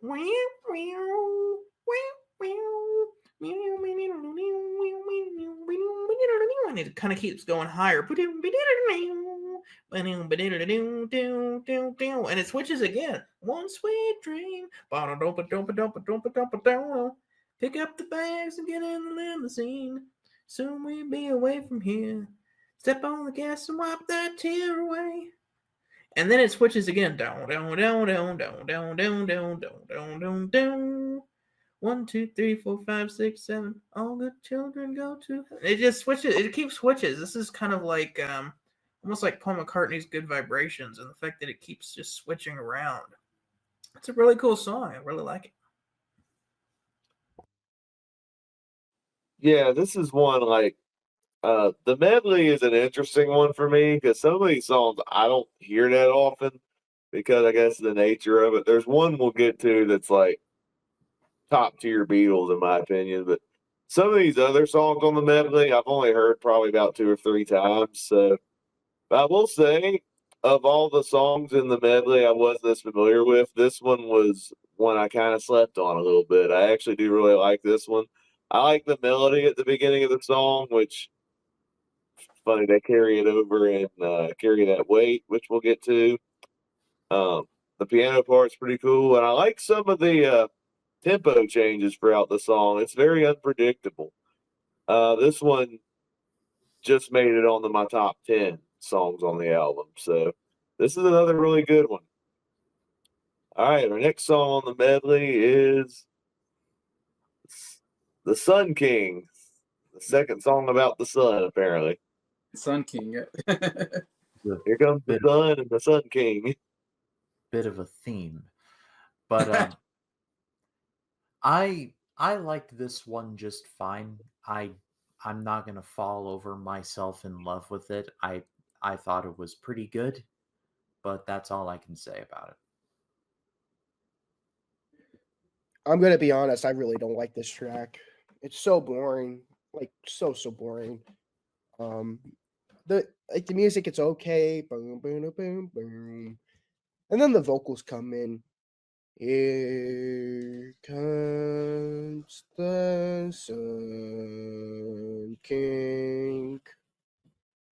Yeah, don't care for it at all. Yeah, I think this is a fine song. I do like the guitar playing at the beginning, or the vibe at the beginning. There's kind of a long intro to the song. It's kind of cool sounding though. I kind of like the sounding of that. Yeah, and then they come in with the Sun King, and there's some good harmonies there. It just again feels like it's probably an unfinished song. It just feels like there's more. There should be more to the song than what I'm hearing. It feels like it just ends, and it's like, is that it? Like that's the whole song. So it's kind of like it's not a bad sounding song, but yet it just I always felt incomplete, and that's what I feel like about like a lot of songs on the side. This feels like a lot of incomplete songs that they put together, and I wanted a little more. This one is a vibe. It starts out with the sounds of crickets chirping, which is cool, and kind of just sets the mood. You feel like you're on your back porch on a sunny, or not a sunny, but like a summer night where it's dawn, or no, dusk. And the sun is setting, and you hear the crickets, and you're just enjoying being outside. This song was inspired by a Fleetwood Mac song called Albatross, which is an instrumental song. Check that out. That's a cool early Fleetwood Mac song. A lot better than Dust My Broom. Oh yeah. But yeah, I like the guitar dun dun dun dun dun, and I like the bass dun dun dun dun dun dun dun dun dun dun dun. There's kind of an odd section where they start singing. I don't know if it's an actual foreign language or if they're just saying random words, because some of it sounds like just like random words that they want you to think they're speaking a different language, but it's actually just random words because they say something like Mundo Paparazzi something carousel. I'm like, that can't be an actual sentence. That has to have been just like random words that they made that they thought sounded funny. But then we get da-da-da-da, and it goes into our next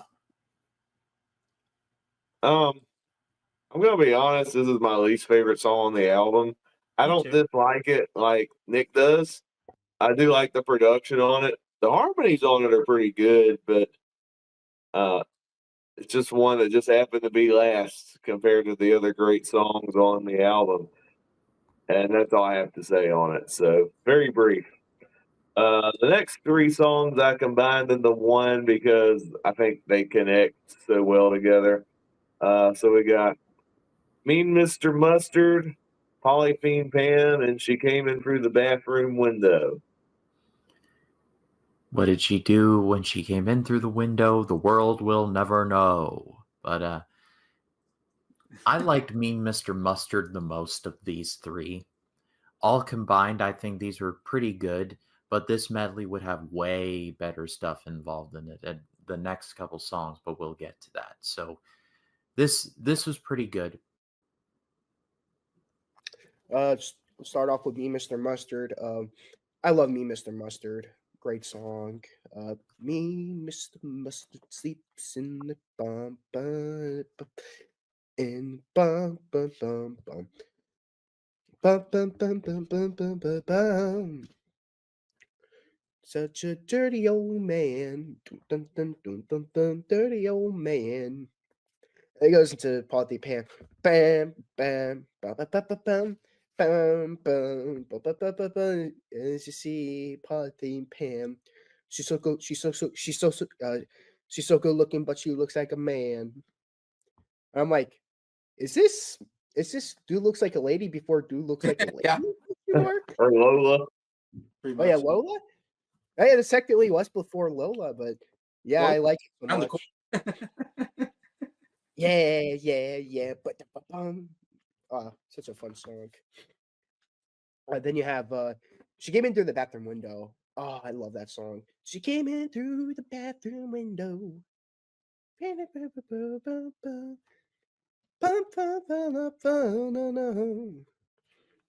But I knew. Did anybody tell her? I like the part where it's like she could steal, but she could not rob. And it's like those lyrics make no sense.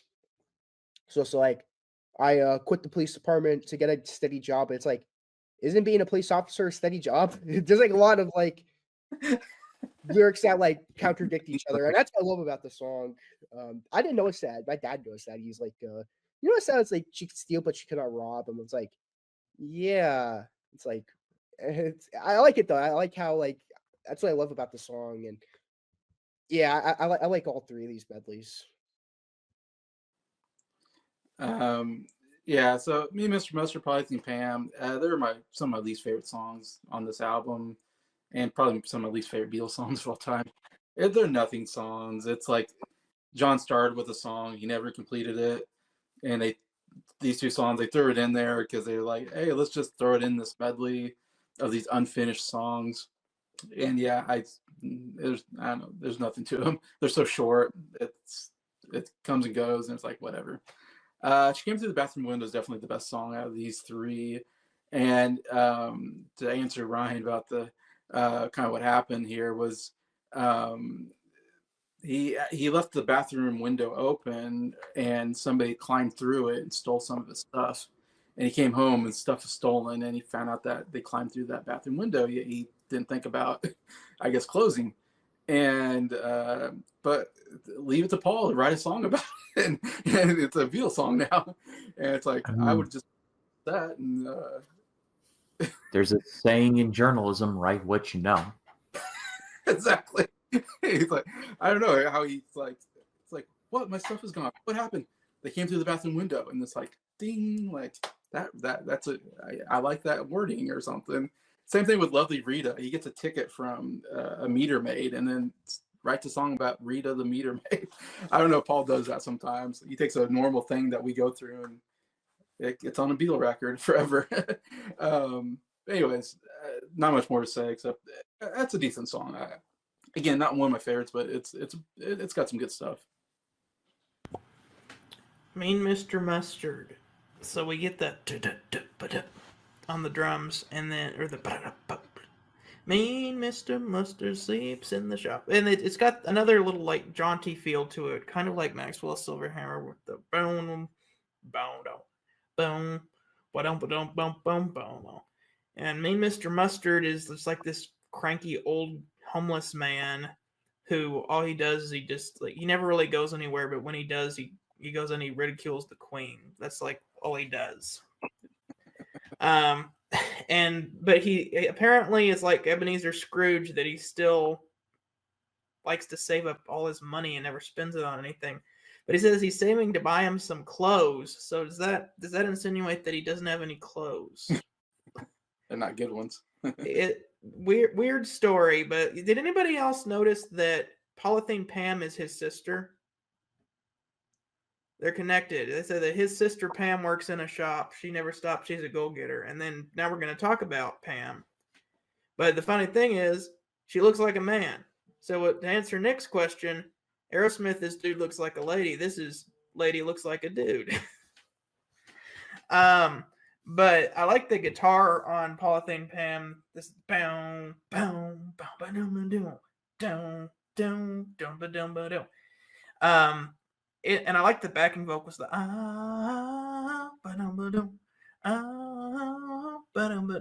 and then at the very end, there's this cool section that's like boom, boom, boom, boom, and then John just goes, "Oh, look out!"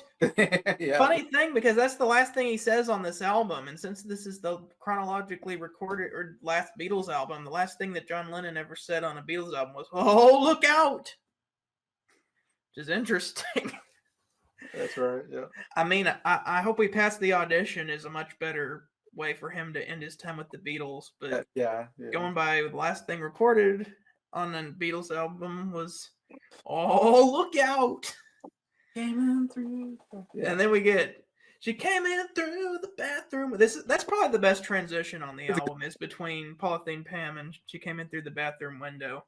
If I think they actually, other than all the other songs which were spliced together, those two they actually played back to back in the studio, and because of that, it makes for the best transition between songs.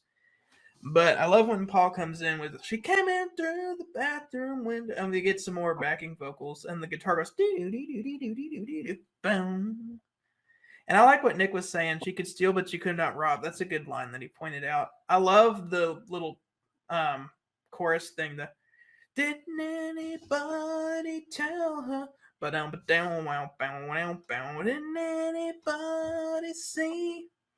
Sunday's on the phone to Monday. Tuesday's on the phone to me. Oh yeah." It's a fun song. Some of the lyrics are kind of goofy. Like, "I quit the police department and got myself a steady job." It's kind of funny. Or it's like, "She worked at 15 clubs a day." That's like, what? That's ridiculous. But it's a fun song. I enjoy this one. I think you can put a story within these three songs. You got Mean Mr. Mustard, who's a really mean old dude. You got Polythene Pam, who Scott pointed out was his sister. And Jason brought up the story about a woman coming through the bathroom window to steal his stuff. I guess Polythene Pam came in through the bathroom window to steal her brother's stuff. It all makes sense. There you go. But yeah, this is a cool medley. I think of the three, I liked Me, Mr. Mustard the best. I think the weakest part's Polyphene Pam, but I do like the Me, Mr. Mustard part and the She Came In Through the Bathroom Window part. I think there's some cool guitar playing on it. It's probably still one of the weaker tracks on the album, but it's still fun to listen to. All right, now we get to the big finale on this album. And I decided to combine these three as well because even the first time I heard this song, it's like you can't really separate these three songs. To me, it's just one song. Golden Slumbers, Carry That Weight, and The End. So this whole medley is top 3. I loved this whole thing. And like I mentioned earlier in the stream, I heard 2 of these songs in a different context than, oh, this is a Beatles song. Well, here it is. In 2015, there was a movie that came out called Sing. It's from Illumination, the people that made the Minions movies. I'm sure some people watching or on this stream have gotten migraines thinking about the Minions. I do apologize profusely. However, one of the first scenes of the Sing movie is the operatic sheep, I guess, singing an operatic version of Once There Was a Way to Get Back Homeward. And I'm like, this is really nice. And then when I heard Paul McCartney sing Once There Was a Way to Get Back Homeward, I'm like, wait a minute, what is this? And then sure enough, it's the same song. So I had heard this song before, just in a completely different setting. The point is that this Golden Slumbers is just so tranquil, so gorgeous. And then you smash cut that into the boy, you're gonna carry that weight. I love this. And I was reading the comments underneath the YouTube video and I'm like, oh, this is their version of saying goodbye to their fans. I'm like, wait a minute. Let It Be is coming out a year after this. But then I didn't know that they had actually recorded Let It Be before this. So the commenter was right and I was wrong. So this was kind of their way of saying goodbye, and that just hits like a ton of bricks. This whole 3-song melody it's a severely underrated total package of Beatles stuff. And I could put it more elegantly than that, but it's almost midnight, so that's the best you're getting right now. Okay. My thoughts on Golden Slumbers. I mean, yeah, the song's great. Such a beautiful song. You know, once there was a way to get back homeward. Once there was a way to get back home. Sleep, bomb, don't you cry, and I'll sing a lullaby. Golden slumbers fill your eyes. Smiles that forgetting the lyrics now, but you get the idea. It's such an awesome song. And then it goes into Carry That Weight. Boy, you're gonna carry that weight a long time. And the funny thing is that whenever there's multiple Beatles harmonies and Ringo's involved, I always end up hearing Ringo the most. Like his vocals are just so powerful. And I don't mean that in a bad way. I mean that in the best way possible. You can just hear Ringo the most. Like I could hear Ringo. I can hear him on Bungalow Bill louder than anybody else. Really? Yeah. I mean, considering Yoko's on that song, it's probably for the best. Sadly, I hear Yoko the most. Yeah. As for the end, I'm half and half with the track because I love the ending part with the and in the end, the love you take is equal to the love she makes. Oh my gosh, I love that part. But my problem is that there's just too much buildup to that part. It just, to me, I'm not a fan of any of the solos. I feel like the solos kind of meander, in my opinion. Like the drum solo was okay, it was decent. I don't know why, just not a crazy big fan of the guitar solos, but that's just me. Yeah, I will say though, despite that, I think the ending is so good. Yeah, Golden Slumbers. Yeah, it's a beautiful song. Uh, Paul McCartney, he wrote the song from like a lullaby, I want to say, or something that he found in a piano one time, and he loved the melody. And I know he borrowed like the melody, so it's like it's an original, but he kind of borrowed the melody from like an older song. He might even borrow this. I can't remember if he borrowed the lyrics too. I think it was just the words, but he didn't know how to play it, so he said, Oh, "I'll okay, write my own melody." okay. So he found the words and then he wrote a melody. Okay, yeah. So that's how. So it's kind of original. Kind of he kind of covered it from something else written. But anyways, yeah. I was gonna say the same thing. I love that in the movie Sing, they start the movie with Golden Slumbers, and that I love that. And I like the movie Sing. I know Jacob I think likes it. I'm guessing Ryan likes it. Um, a lot of music. If you like music, it's a good movie for a lot of really good pop hits and stuff. Um, and Golden Slumbers is kind of an obscure Beatles song. It's not really a major Beatles song. So the fact that Sing picked Golden Slumbers to start the movie, I thought was so cool. I was like, wow, what a cool idea to start with Golden. There's so many songs you could have picked, and you went with Golden Slumbers. Like that's like a deep cut. I'm like, good on you, Sing, for picking a cool deep cut to start the movie with. Anyways, but yeah, it's one of my favorite songs in this album. It's great, one of the great deep cuts I think of them. I could the song could have gone longer. I think it's really beautiful. As Nick was singing along, it's uh, yeah. Carry That Way, yeah, Carry That Way. Another good deep cut, very catchy. That boy gonna carry that way. Yeah, super catchy. Another good deep cut as well. The end, I kind of, I agree. I pretty much agree with everything Nick is saying on there. I, it's like, I know it's kind of a jam song. It's not really a song like the other songs. It's like, and it's just them trading guitar solos. And I admire that. I guess there's a coolness to it. That fact that John, George, and uh, sorry, Paul, John, Paul, George, they're trading these guitar solos, and so it's kind of cool to go, man. These three, the Beatles started with these three members, basically, carried this band, and till Ringo came along as well, and so it's kind of cool to have them trade off these solos. But I agree with Nick. I don't really care for the guitar solos. It's as he says, yeah, it's just meandering and it's just a jam. It's like there's nothing really to it, to be honest. But then that last part, and I do love the fact that the very last song, basically the last song on the last album, is the end, and I absolutely love that. I love that they ended their discography basically on a song called "The End" because it's the end. In my opinion, it's the end of the greatest band of all time, and uh, what a way to end their career. I mean, on this song with and in the end, the love you take is equal to the love you, or love you make is equal to the love you take, or whatever. It's a beautiful sentiment. It's a beautiful way of ending it.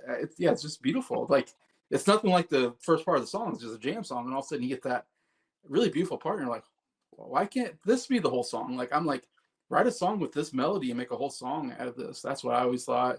Um, but yeah, it's a really good positive image to end my favorite band of all time. So I think it's awesome. Golden Slumbers. So we're starting out with the piano, dun, dun, dun, dun, dun, dun, dun, and he's singing the "Once There Was a Way to Get Back Home," and then the orchestra comes in, and it's like, whoa, like this is gonna be pretty epic. And then he hits that "Golden Slumbers fill your eyes bright.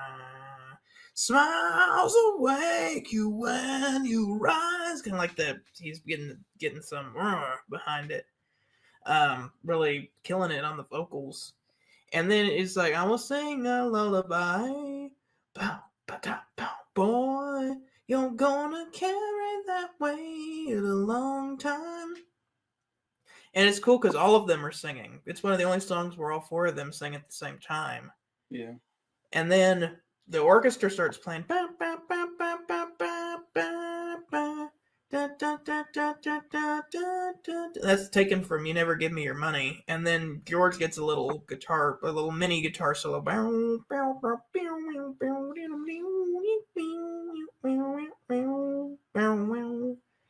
And then you get a little recall back to "You Never Give Me Your Money." I never give you my number. Oh, that's the harmony. I never give you my number. I only give you my or my invitation, whatever it is. A breakdown, bum, bum, bum, bum, right back to boy, you're gonna carry that way. And then you get the down, down, down, down, down, down, down, down, down, down, down from "You Never Give Me Your Money. Bow, down, down, down, down, down, down, down, down. And then it switches to the end. Bow, bow, bow, bow, bow, bow, down, down, down, down, bow, down, down. And then he's like screaming, "Oh yeah, all right, you're gonna be in my dreams, down, down, oh tonight." And then Ringo gets a drum solo. At first, he starts by just keeping the beat with a and then he just throws some. His solo is basically just keeping the beat, but he throws fills in there. So it's like pop, pop, pop, pop, pop, pop,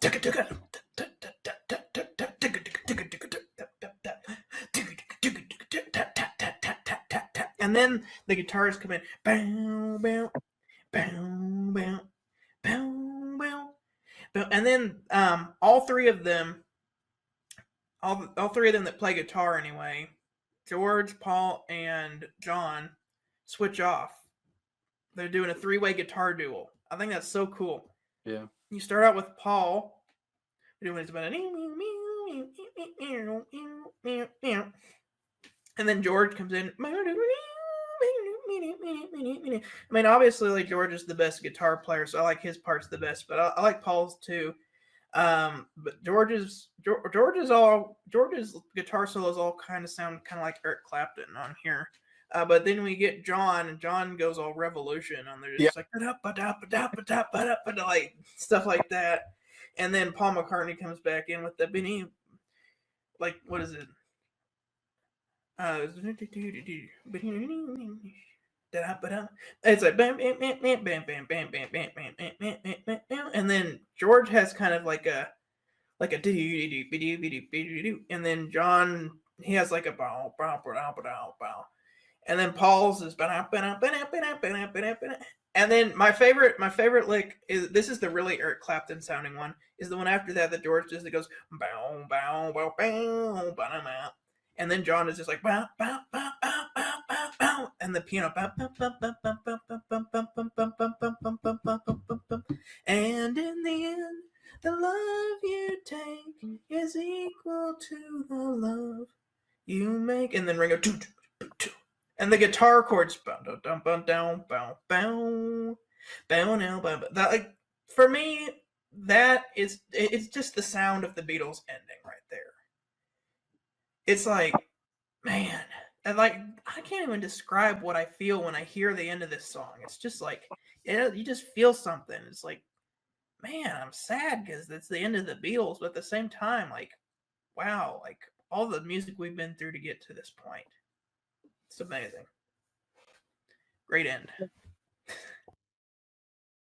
All right. Yeah, this is excellent way to close out this album. Of all the songs in the medley portion, this is my favorite part. Golden Slumbers, beautiful vocals from Paul McCartney. I love the piano work on it. Really great stuff. Then you got Carry That Weight, which definitely the most singable part of it. The boy, you're gonna carry that weight. It always cracks me up that I think one of the lines is, "I never give you my pillow." I don't know the context of that, but it's kind of funny that's in there. And then you got the end, which I actually love that part too. The jam session that builds up to the final line is really epic, and it feels like farewell from the Beatles. I don't know if this was intended to be the last album. I think they were starting to implode on themselves, but if Let It Be hadn't come out after this album, this would have been like an amazing final album for the Beatles. And yeah, it's a great track. These 3 songs combined, I wanted to have this in my top 5, but my top 5 is so good it just barely missed it. And now we get to our top 5 songs from Abbey Road. I'm curious what everybody's top 5 is going to be, or I guess you can do a top 10 if you want, but So for my number 5 is Come Together. Number 4, I Want You, She's So Heavy. Number 3, Here Comes the Sun.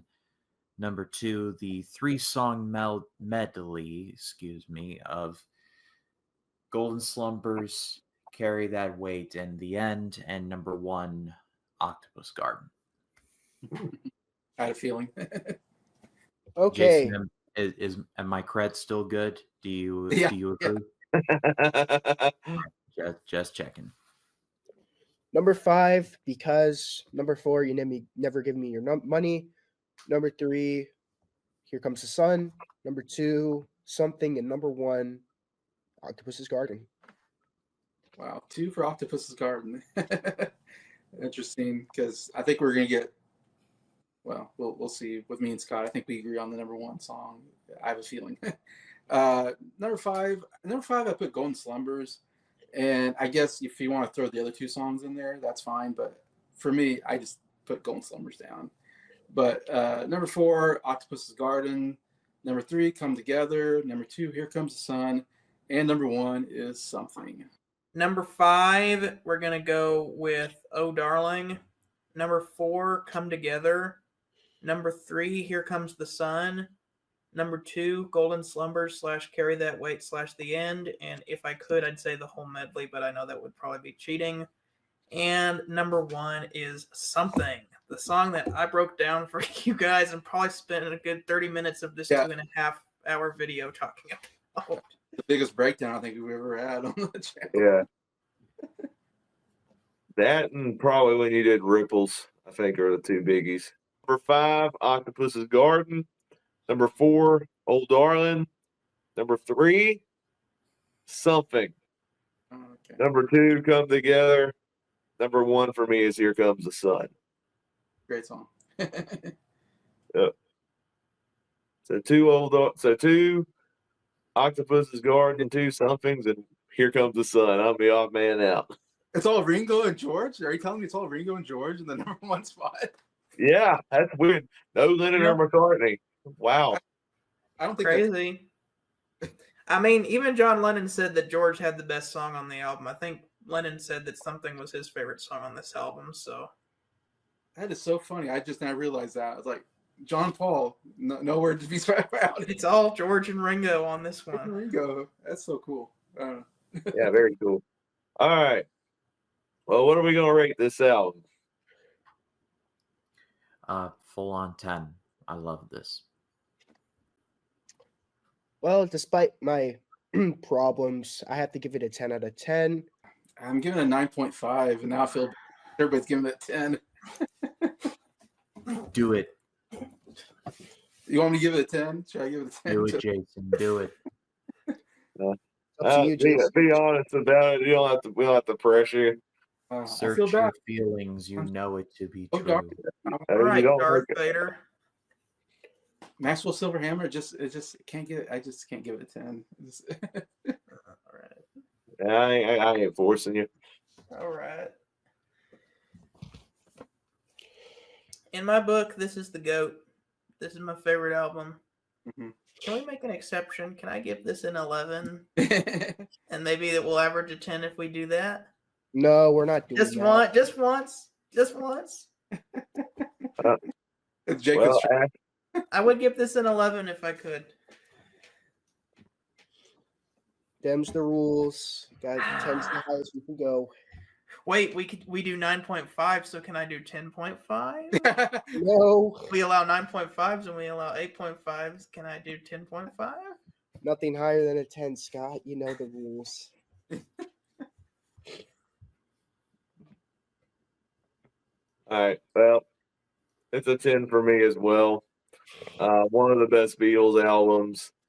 Don't really have much to add there. It's one of the best albums, period. But thank you for tuning in to our review of Abbey Road. We're down to the last Beatles review in the series. We got Let It Be next. Oh, only one more. There's a lot of solo stuff I though. just want to do all. We're going to do all the solo albums after this. So, yeah, we'll do Let It Be and then Sentimental Journey, Ringo's jazz album. That'll be fun. Any final thoughts before we end the stream? You're gonna carry that way a long time. Listen to it. It's good. Really good album. I'm excited to start the solo Beatle journey. That's to me, that's when my my love for Paul McCartney really starts to grow, is when we get to the solo stuff. The love you make is equal to the love you take. Scratch that. Reverse it. Yeah, however it goes. Her Majesty, best Beatles song of all time. So good of a song that it's hidden from the public eye. All right, good night. Good night, everybody.